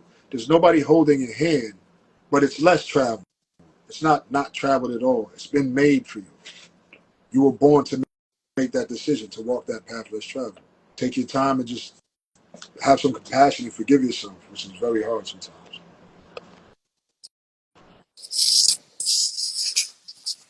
There's a question there that says, Instameme72, would you say people who have been through hell put others through hell? Is it not a cycle of suffering? Well, no. So people who've been through hell, they're not going back. They're not going to hell. So like-minded people, if I've been through hell, somebody's been through hell sees me, there's no conflict there. It's when people don't realize they're in a prison, and that prison, that hell, the gates of hell locked from the inside. You can just unlock it and walk out anytime you want to. That's the hard thing to realize. And it's a very, even when you talk about people who are entrepreneurial, people who are life coaches, they'll tell you, your word has to be impeccable. It's not about what other people, be good to yourself, keep your word to yourself, have discipline, get up and do the things you need to do for you and not for anybody else. Because there's no independence in the world, it's all interdependence. You heard that? Have you heard the story about hell and heaven with the people eating with the spoons? Yeah. How that goes? Like hell, everybody's trying to feed themselves with this long spoon, and they can't get the food. That's hell. But in heaven, everybody's feeding each other with the long spoons. That's exactly it. This is exactly what we're talking about. It's being able to pour into yourself to the point where you can pour into other people. It's all about service to others. That's heaven. That's the even like, would you rather reign in hell or serve in heaven? What is reigning in hell? It's taking everybody's spoon and making people feed you, I guess. I don't know. But heaven is all about cooperation, collaboration, and knowing that we're all connected and we're here for each other. So when people say people who've been through hell put other people through hell, hell's your choice. It's your choice to go through it. But yet you have a lot of faith in the potential of mankind to be inclined to foster solidarity. Yeah. Solidarity is, I mean, atonement, right? Atonement. When you atone, you have to realize, I mean, everybody needs to atone and everybody tries, right? So here we are, it says, what is this, Lemonade. I'm interested in music therapy, genres, all genres welcome, singing bowls hold a safe healing place in my heart. Any chance? I don't include those in my music right now, but I am working on some stuff. I have a song I wrote called All Is One. It's kind of like, has that vibe to it. I mean, I write every genre of music. I like to use the AI a little bit as well. Mushrooms music helps. Well, so I mean, what I do, like I said, I write all different kinds of music. Yeah, singing bowls, anything. That's all well and good. Right now, if you listen to my music, it's just about the struggle and transcendence. It's just all about that. You can play it if you're into if you're dealing with addicts, they will love it. You know what I'm saying? And the lyrics are available. I mean, per request. Instant means 70. So hell is full of takers. No, hell is full of people who can't, who just they don't take anything. They just suffer. It's a Just, matter. All people, you're never proposing coachings to people, don't you? I don't coach anybody. I just, Mm. I have still working through it. I just share myself with people. Like I like so. I mean, this is disturbing. So hell is full of takers. I think that the point is missed where it says you have to realize people can only do what you allow them to do. And when you're in these toxic, codependent relationships, you play the victim. So, no, hell is full of takers. But I mean, People can only do what you allow them to do to you. That's a very harsh reality. You have to love yourself and treat yourself better. And like I said, I'm a lover boy. I get into it all the time.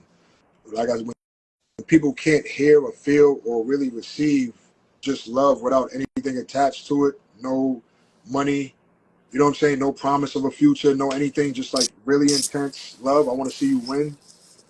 It's it's uncomfortable for a lot of people. It has to do with self worth.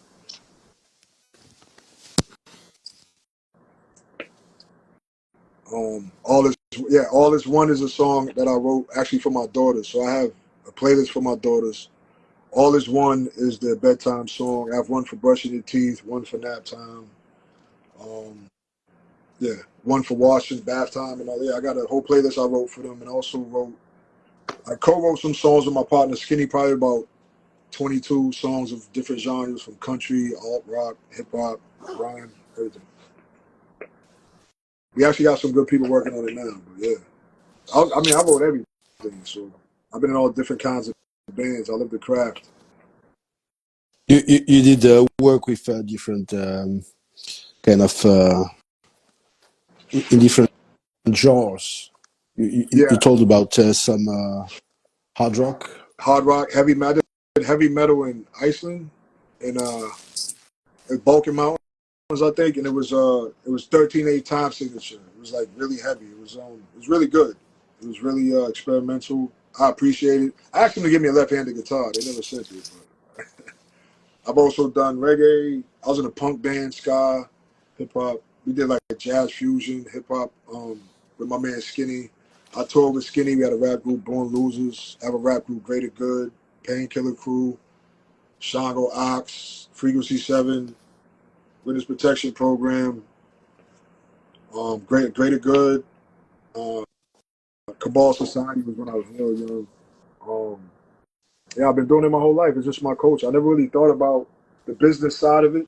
I just love doing it. It's just what I do. And when I was dead on my feet, when I was diagnosed and I was lobotomized and castrated for nearly 20 years, I've had people who supported me and helped. And when it hit the fan, everybody just kind of ran, and I found out what betrayal actually looks like. Every person I ever fed, relied on, and loved betrayed me.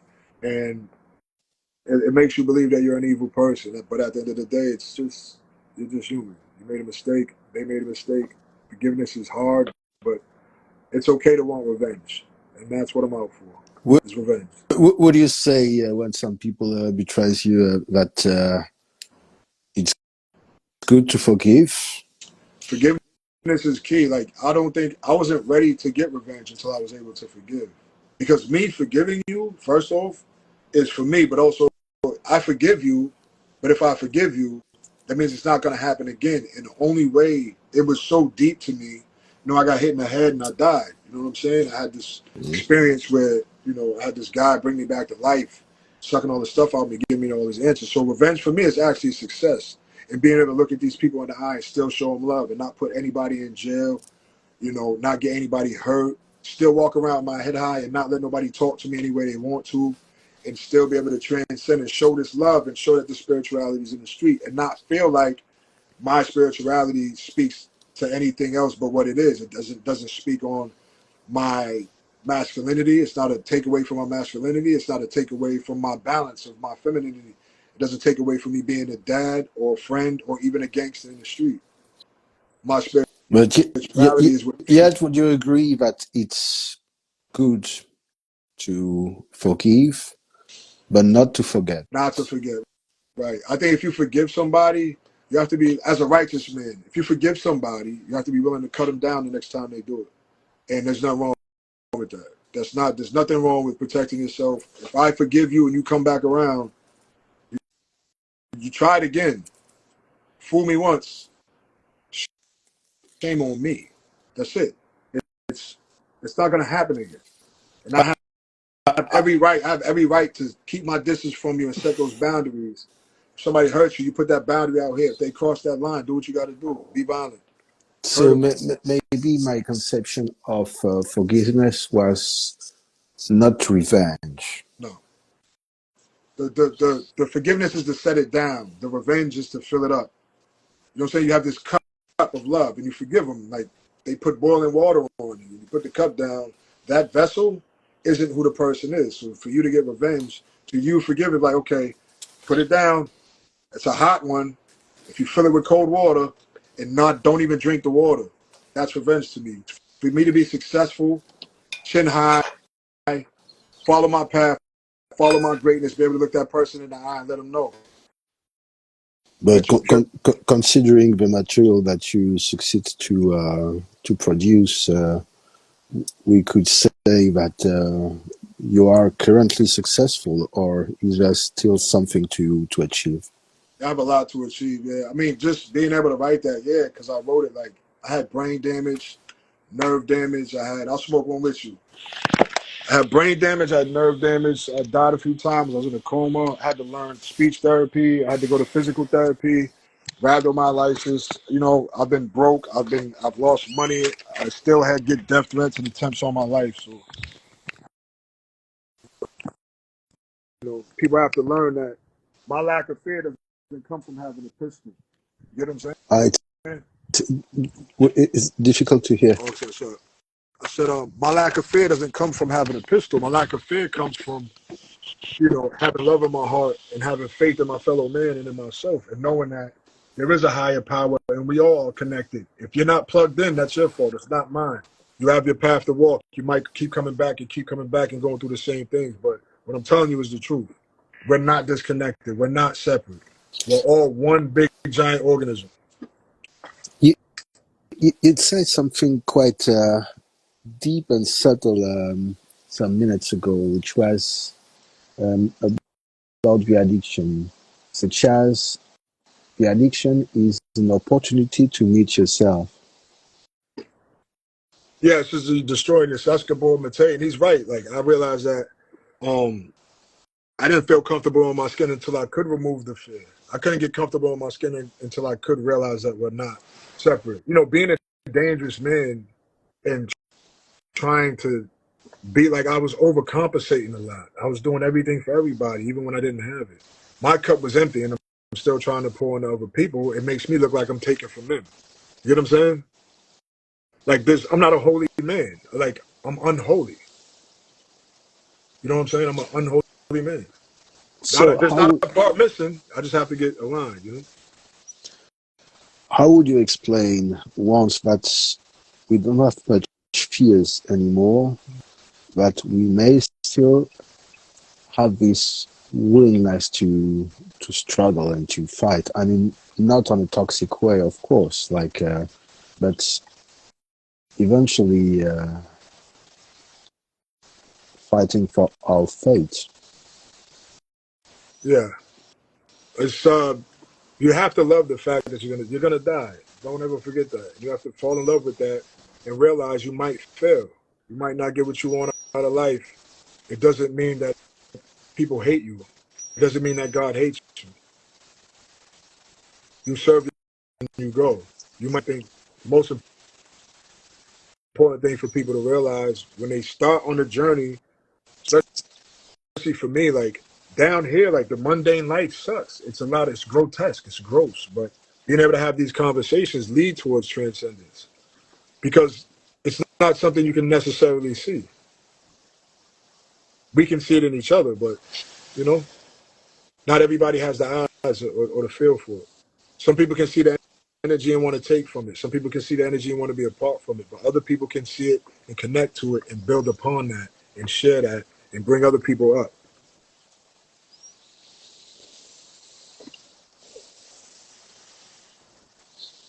What is to resonate What is in your what? beliefs? What is to resonate? Oh, resonate, that's just being on the same vibe, man. You on the same wavelength. When I resonate, it means like, so I make a lot of noise where I go. I reverberate very loud, and I only resonate with a few people because of the type of intelligence and the height of it, and also the type of energy that people can recognize and actually appreciate. So the people I resonate with somebody like you. You resonate with somebody we see it, right? And we talk about it. It's appreciated. There's no There's no conflict because the interest is purely in betterment, communication, heightened senses, better consciousness, and doing something for somebody else. Being in service to others is just living life. I don't People just don't realize that. And it's the same thing with the parasites. They're not here to kill you. They're feeding on your negative energy. So give it to them. Be mad. Let your emotions go. And then once you learn to master them, they'll be there. You don't have to stuff them down and process them, right? This is something somebody told me recently. Process them, and that's true. And then you'll have this symbiotic relationship with these things that people think are so terrible. It's just they're here. It's like a tiger being a tiger. They're not evil. They have to eat. And if your negative energy is food, that's even more of a reason to step out to the world and face that negativity because they're gonna be there with you to feed on you, keep you happy. Wake up in the morning with a smile on your face. Just stay strong, flex, work out, move, stretch, keep an open mind, keep an open heart. It took me a long time to even get to a place where I could say heart. I didn't have one, so I had a hole in there, and I'm still trying to fill it up with something besides drugs. You know. You said, Jonlee, in one of your podcasts, I'm a violent person and I'm choosing not to be. Yeah. So to choose to choose peace doesn't mean you're not comfortable with violence, and to be dangerous actually means like the meek. I'm a meek person. I don't. People think meek is weakness or when you're meek, it means that I can really hurt you if I want to, but I'm not going to.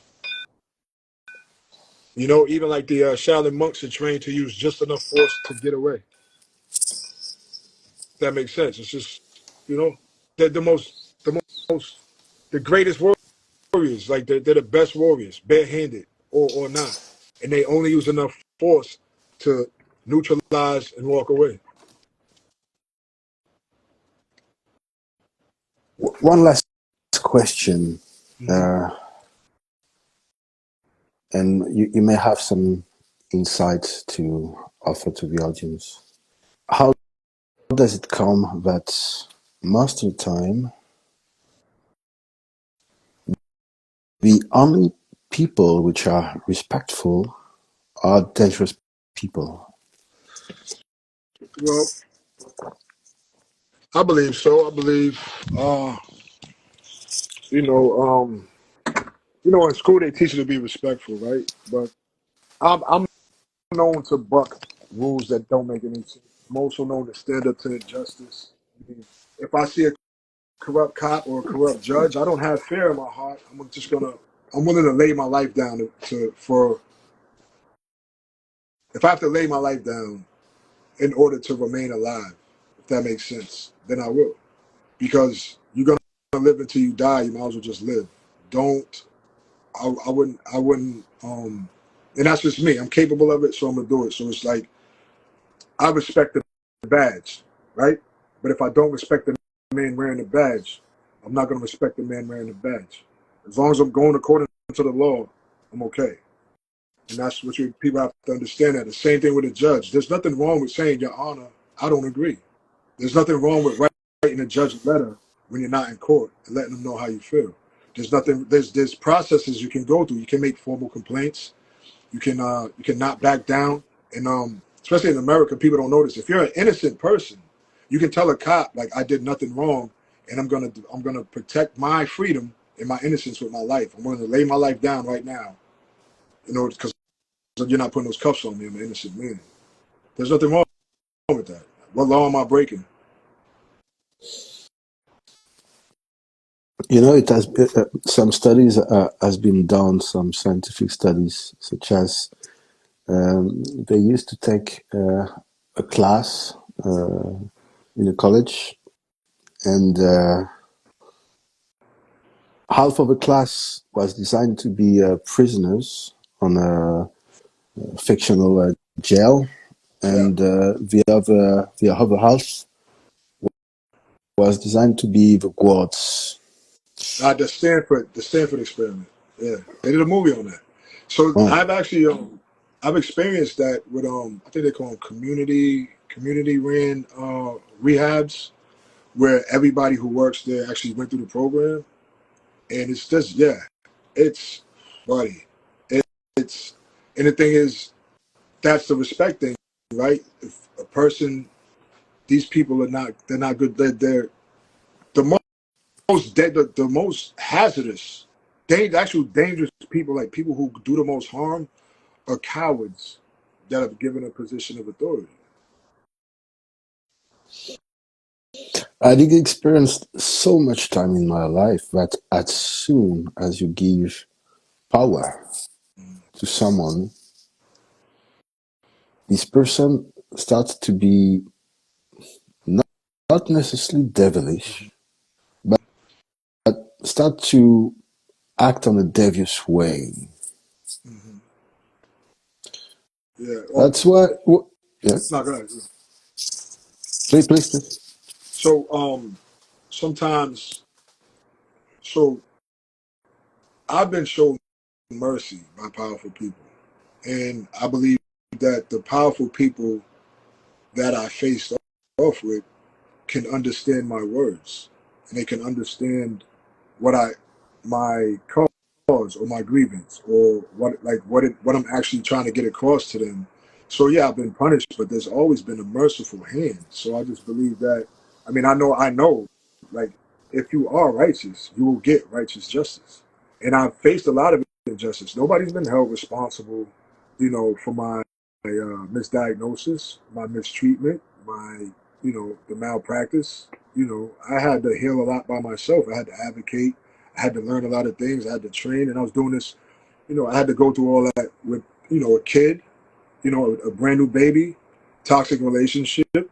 I mean, open court cases, people around me. I had problems here, people trying to kill me and everything else. How did I remain? I remained because when I needed to plead, I pled. I would plead when I had to, and I would fight when I had to, and I would stand up when I had to. But one thing I wouldn't do at all is let fear take over. So when we're dealing with certain powers, the true power, personal power, is not not using your power to manipulate the people close to you. Your power lies in using. If you love somebody, your power is to protect, defend, even discipline the people around you, lead them and correct them. But your power is not to be to manipulate people. So this term of manipulation is difficult to harness in my beliefs as far as healers of the worst manipulators. Mm-hmm. But yet, there are benevolent manipulators. Mm-hmm. So we are all influencing each other's. Like our conversation Mm-hmm. is exerting an influence. I get influenced by your speech, Mm-hmm. and maybe you by yourself you get influenced by the situation. Who knows how? But yet, any sort of conversation is a matter of influence. The exchange of informations is a matter of influence, whatever is intentional or not. What I'm feeling is that people have difficulties to handle their own power. They are afraid of Yeah, it. They are afraid of their strength. And when you give them power, they feel it as an opportunity to try their best to feel out their own fears. mm-hmm. Like they take it as an opportunity to carry their burden, their personal burden, carry their Yeah. demons, carry their anxiety. That's why I have so much difficulties to be optimistic concerning the mankind as far as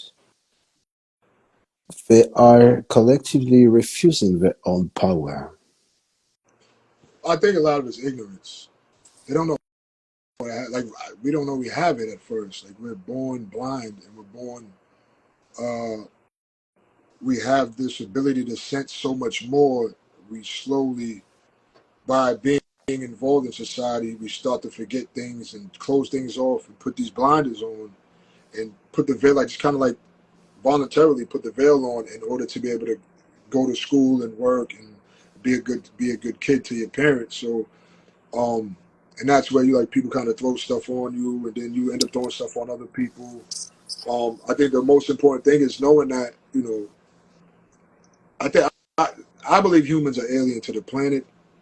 I mean, when we never done anything good for an ecosystem. We don't live in accordance or harmony with our own ecosystem. So it makes me feel as if we're not from here in some way. Or if you go back to like religious texts, maybe we were given this planet to do what we have. This is ours. What are we gonna do with it? I mean, we're turning it into a giant spiritual ghetto.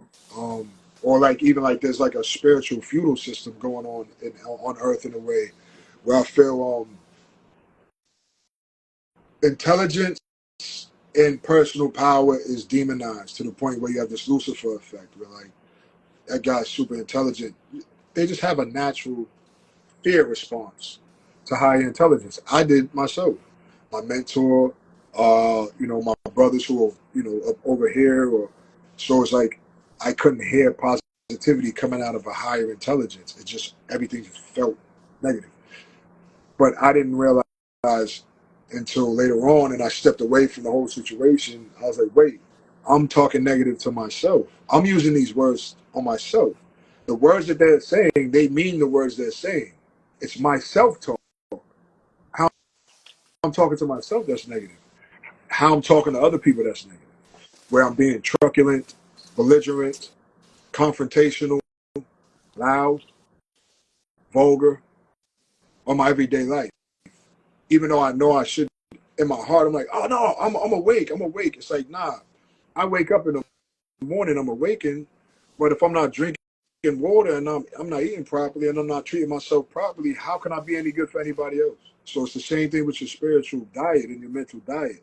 If I'm watching bad things online and I have these intentions of, like I said, sadomasochistic approach to my own mentality and my own spiritual growth, the same way I did to my body for so long. Taking care of your body is just one part of three. It's a holistic system. Even the ego is a holistic system. You have the super ego, the ego, and the id, and that's not even real. That's something that we use in order to be able to process life. It's just like we have to just realize that what you watch, what you say, what you do is your diet. The amount of lies you tell, it's your diet. That's what you're feeding other people. It's gonna come right.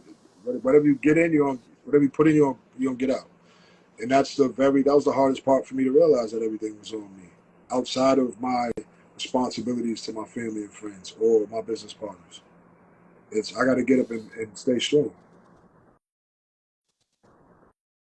Do you That's a big see? part. Oh, Do you see? Because we're talking about influence and how influences are maybe rising the collective frequency. As an artist, as a musician, do you see some currently nowadays some inspiring mus- musicians in um, the panorama? there's so I really don't listen to a lot of other people, but there's some rappers that I'm really impressed by what they're doing with their words and their lyrics. I really love Janae Aiko. That's just I play it for my daughter. There's a couple songs. There's the Alive and Well, and I think it's Alive and Well. The other one is Calm, or something like that. There's those two songs right there. Nipsey Hussle's last album. The acoustic version of Layla. I listen to that a lot. Creep by Stone Temple. I'm a big Nirvana fan. I love Kurt Cobain. Um, Today, I mean, there was a guy, I think Chef G made this song called Butterflies. He's a drill rapper. I like that. I mean, anything that, I don't care what you do. I really don't care like who you are. Your music, there's people doing good things with music, and I think a lot of men like myself have just wanted to fall in and get this money, so they just kind of like they got to do what they got to do in order to get it. But a lot of these guys are really not who they say they are. Not who you perceive them to be in the music. They're just all the men who are writing the music in order to get something out of it.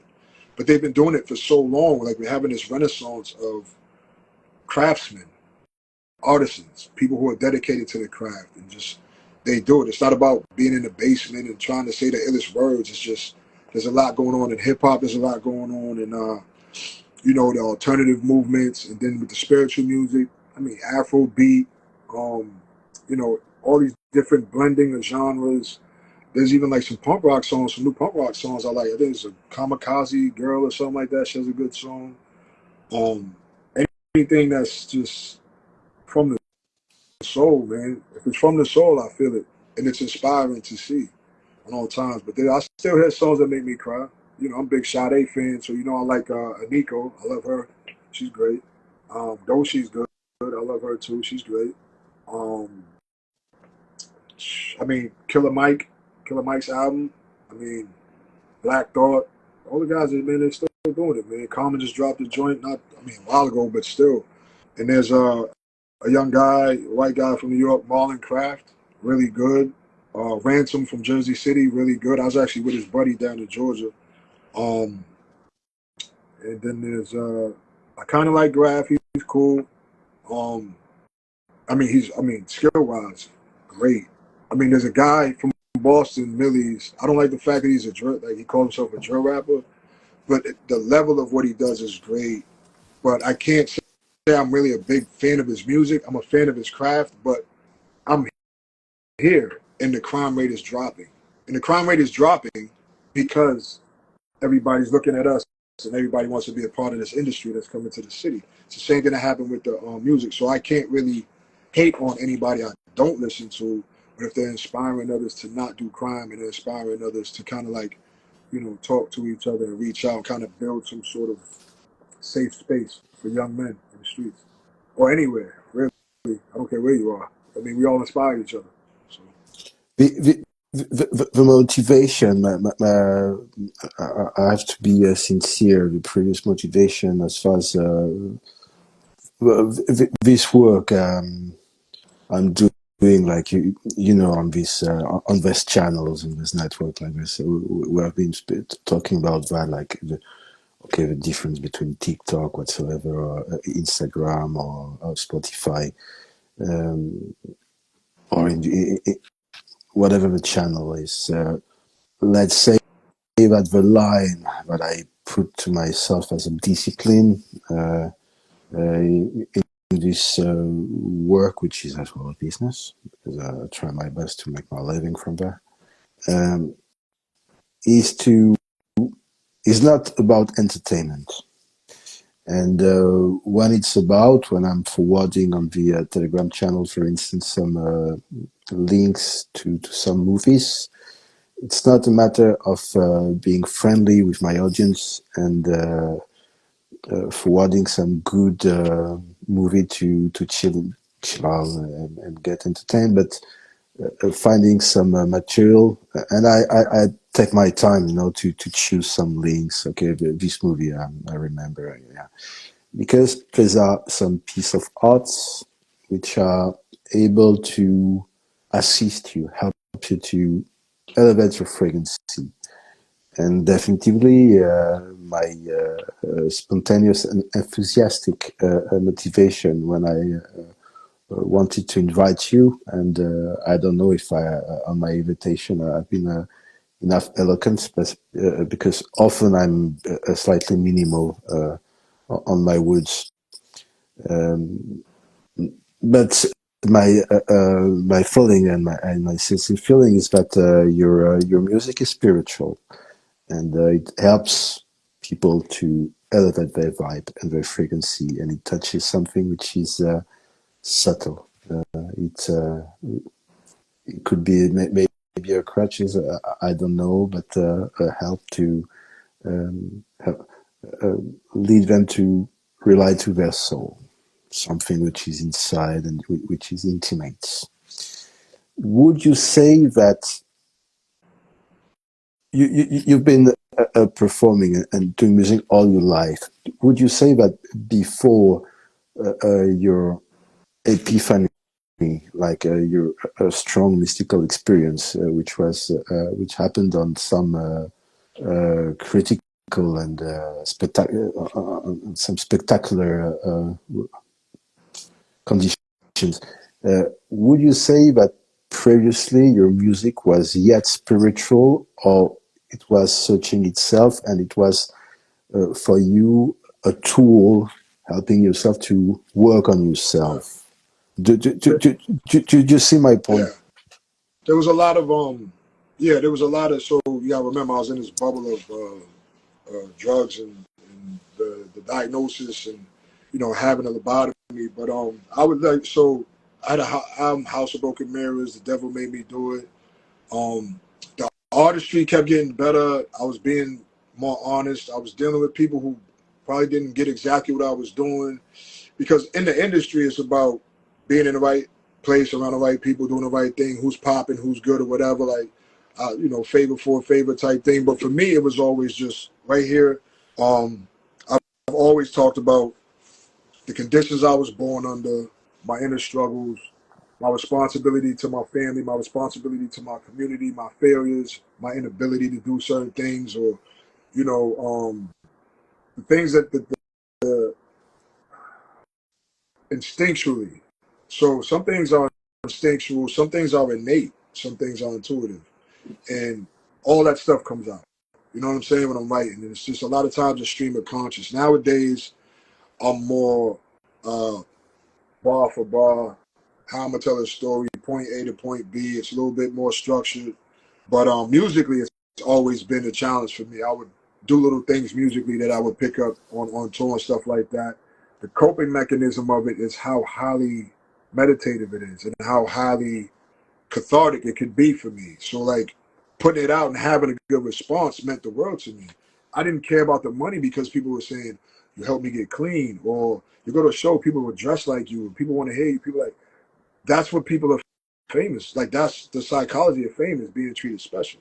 The money and the ability to have your privacy and the space to go away, I would love that. You get what I'm saying?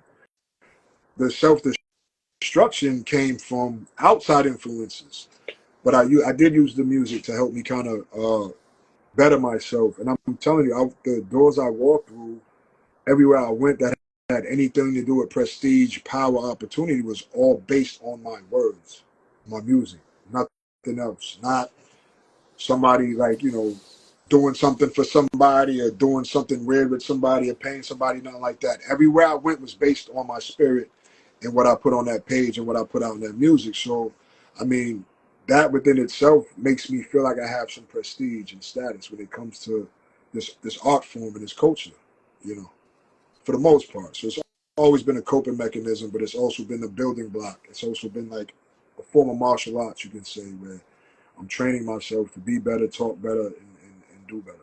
So of course, yeah,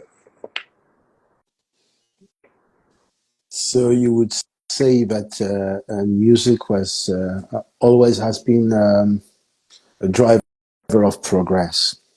yeah. I mean, even like the guys who inspired me when I got into like, I mean, I grew up listening to R&B and like blues, but then I got into like Guns N' Roses. I got into Red Hot Chili Peppers and Nirvana, Faith No More, the Deftones and things like that. So I think about it as the more I heard, the more I wanted to play. If that makes sense. We have a lot of comments Yeah, I since said the beginning, I I've been guess. answering them throughout the thing. This one just popped up. We must never assume we are good to others because it's not our opinion that matters, it's theirs. Success is based on how we treat others. It's energy. Do you agree? It's kind of a little confusing, but I get what you're saying. So, all right. So, a successful relationship is one that has communication and love, right? Where you understood. So, it's not about assuming I'm good. It's about doing my best. That makes sense. I guess. You have anything to say about that? And what about authority? Should we respect authority? And what is really a matter of authority? I mean, for me, authority is basically what she's saying about how you treat people. So, um, I have friends I admire, and I go to them, with humility. After a while, they just started, no, I can't help you anymore. So, I move on. But authority, and so like you know, Voltaire's, was it not was it Voltaire? Or was it John Locke's? The social agreement, like I pay for this and you give me this service. The same thing goes with authority. Um, the worst part about authority is the go-betweens. So I respect this man's authority. Somebody comes as a delegate, you know, to me and disrespects me. They just misrepresenting your authority. Whatever I say to them is me disrespecting your authority, but you sent somebody who is incompetent to represent you. That's the hard part of being an authority and having power is be careful who you delegate to. How they say, never send a boy to do a man's job. You know what I'm saying? Like, you have to understand, I don't have any ill will towards anybody. I don't, even at my weakest point when I had no self-control, I tried not to like disrespect anybody or hurt anybody or intentionally impose my will on a weaker person for personal gain. I would intend to say that the real authority comes from kindness, and Hmm. yet kindness is not collectively respected. I would say, It's considered as a trait of weakness. for me, when I see a man with power, with kindness, it gives me ambition to be better, right? So I learned I was never a diplomatic person, but I met kind guys who were very, very good with talking with people, and they were in authoritative positions where I can sit down and talk across from this man. We don't even have to necessarily agree, even like each other at the time. That respect it transcends any cultural differences. This connection of knowledge or even like, life path or purpose or the things interest transcends all, like me and you. Different sides of the planet, different colors, different backgrounds, different languages. But here we are transcending all that through one common thread, right? So that's what it. So you're an authority on what you do. I'm an authority in rap, and I'm also an authority in myself. All I'm doing is representing myself and my craft, and all the layers and faces of it just come from my life experiences, my intellectual pursuits, and the work I've done on myself. But it all starts with putting a pen to the page. It all starts from that first song I fell in love with. You know what I'm saying? That's just it's the same. And I just wish more artists would be an artist because I'm not the only one. I'm telling you, I'm not the. I swear to God, I'm not the only one. There's so many others who might even be stunted because people like me aren't readily put out there. Yet, all artists are not pegging Alan Watts on their wall as a reference. By yourself, you're quite familiar with the teaching of Buddhas, but as well, Hmm. uh, totally in harmony with the teaching of Jesus Christ. Would you say that there's one particular spiritual master which is above all inspiring you? Well, I mean, I'm a Taoist, so the Tao Te Ching, Lao Tzu. But right now, I think it's Master Shi Hung Yi. But I would even say like the Dalai Lama. I read this book by the Dalai Lama. It was a lesson a day. So I started at the beginning of the year, and I read a lesson a day, and it changed me. It was like, and I read this back in like 2003, maybe no, like 2000. Wait, damn, maybe 2004. I read his book, and that whole year, I just got a lesson a day, and at the same time, I was reading 365 Tao. I ended up falling in love with my counselor. We fell in love. She quit. She left. Um, Nothing like really ever happened, but we did love each other. So like even that, knowing that, and knowing when I learned that, and what it kind of helped me do and helped me put out there, um, kind of like helped me continue studying the Tao, even though I wasn't strong enough to practice. Now that I'm beginning to practice again and give back and kind of give my service, The Dalai Lama and Sherhan Yi, and the greatest spiritual teacher to me is just like whoever I'm talking, like you right now at this time.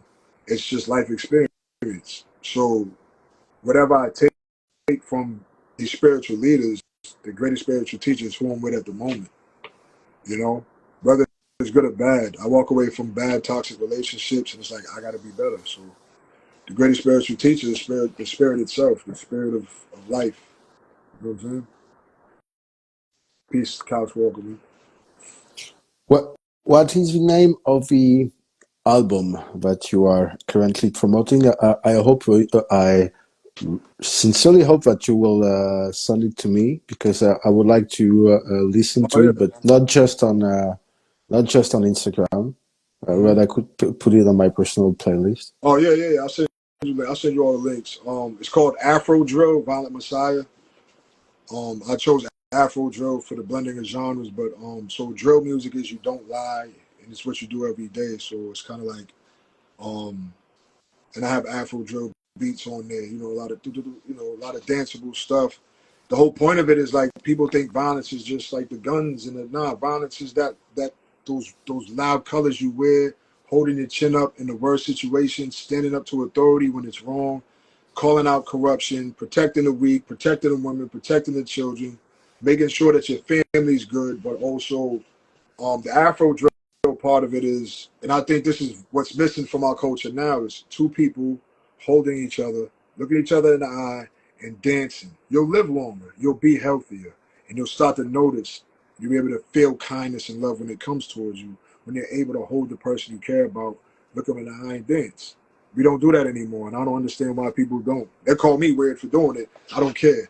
Look at me. Do I look like I'm 100 years old? You know, just dance. I don't know why people don't dance anymore together. You know, it's a deviant, hypersexual world, like society we're living in now. And I just think people need to dance. Growing up, I had reggae parties, dance hall parties. We play hip hop and we grind up on the girls, and I mean, it kept us all young looking. Now kids are getting cancer and colon cancer in the early 20s and 30s, or late 20s, early 30s. You know what I'm saying? More so than 60-year-olds were in the 90s and 80s. So I think people need to dance and move around more, love each other, hug your girl more, sneak up behind her and grab her. You got to be able to hear this, hear this kindness that's come from people. There's a lot of times people can't hear positivity; they don't want to. And they think violence is the death. Violence, if violence and death were the same thing, they wouldn't be so far apart. What I'm saying right now is violent. You get what I'm saying? What I'm saying right now is violent. It's violent. It's so uncomfortable for people to hear. You You know? you would say that love is a form of violence somehow. In a way, yeah. So love as I like so I God is a verb to me. Like the creator universe is a field, like a God. Like it's just God is just a verb. It's not. But love love can be violent if you're dealing with somebody who's fearful. You know what I mean? So fear being the opposite of love, hate in the middle. If somebody's scared of you, and I'm going towards you, like yeah, that's why the beautiful boogeyman comes across. It's like I'm from this bad place, but like if I go back to get somebody or somebody comes to get me, if you fear me, I can love you all I want. It's like the whole Frankenstein's monster story. You know what I mean? Like it's he just wanted to be loved, but he was violent because he wasn't necessarily attractive to the people.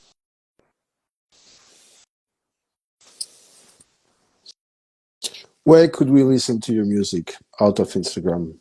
So Amadeus Espiritus is everywhere. Anywhere you get your streaming, from YouTube, anywhere. It's everywhere. Deezer, all over this. You can use it on Instagram and yeah, it's everywhere. I'll be putting up more freestyles on my social media in the coming days and in coming months. But yeah, the album it's all ready to go. It's been up since December.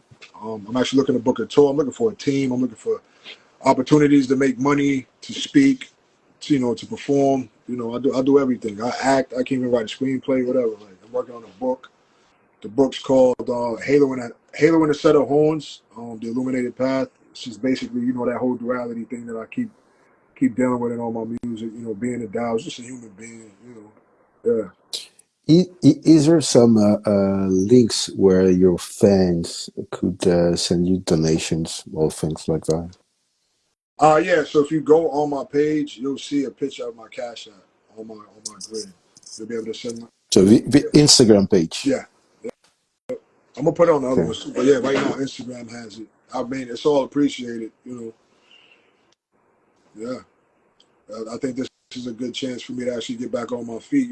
After the accident and everything else. So yeah, appreciate it. I always appreciate it. And also, like, if you want, I have a Cameo link right now in my bio. If you want me to say anything, you just make your order, pay the money, and I'll get it to you within 72 hours. I hope we would have some other conversations on live Yeah, in the sure. future. Sure. Uh, I gonna publish our live on Instagram, and meanwhile you will send me Yeah. all the links and all that I could put it on the description. I will do it If you want, most what you should likely. do is there's a guy, Couch Walker, who's in here. Couch Walker, send him a message. If you make Couch Walker a collaborator as well as me, then he can also have it on his page. He has a lot of good young followers from around the country who are kind of into this consciousness and you know uh, looking for Oh yeah, something with great transcendent. pleasure. Send me Mhm. the idea. We'll send him a collaboration link. Yeah, yeah, yeah. Also, Olu Moon Rising, she made these crystals. She'll give you a consultation. It's like kind of like luxury spirituality, but I mean, they feel good on my neck. I know they look good. So yeah, I love you, babe. It's my home girl. Lemonade, thank you so much. Dancing, all that. Thank you, John Lee, for this for being here. It has been such a great honor, and I couldn't recommend enough to our audience to listen to your music. Yeah, man. Yeah, I'll share the links, man. I'm honored, Bruce. You know what it is, man. We'll talk more. I really appreciate it, man. Plenty much love from this side, from America to Germany, man. Thank you.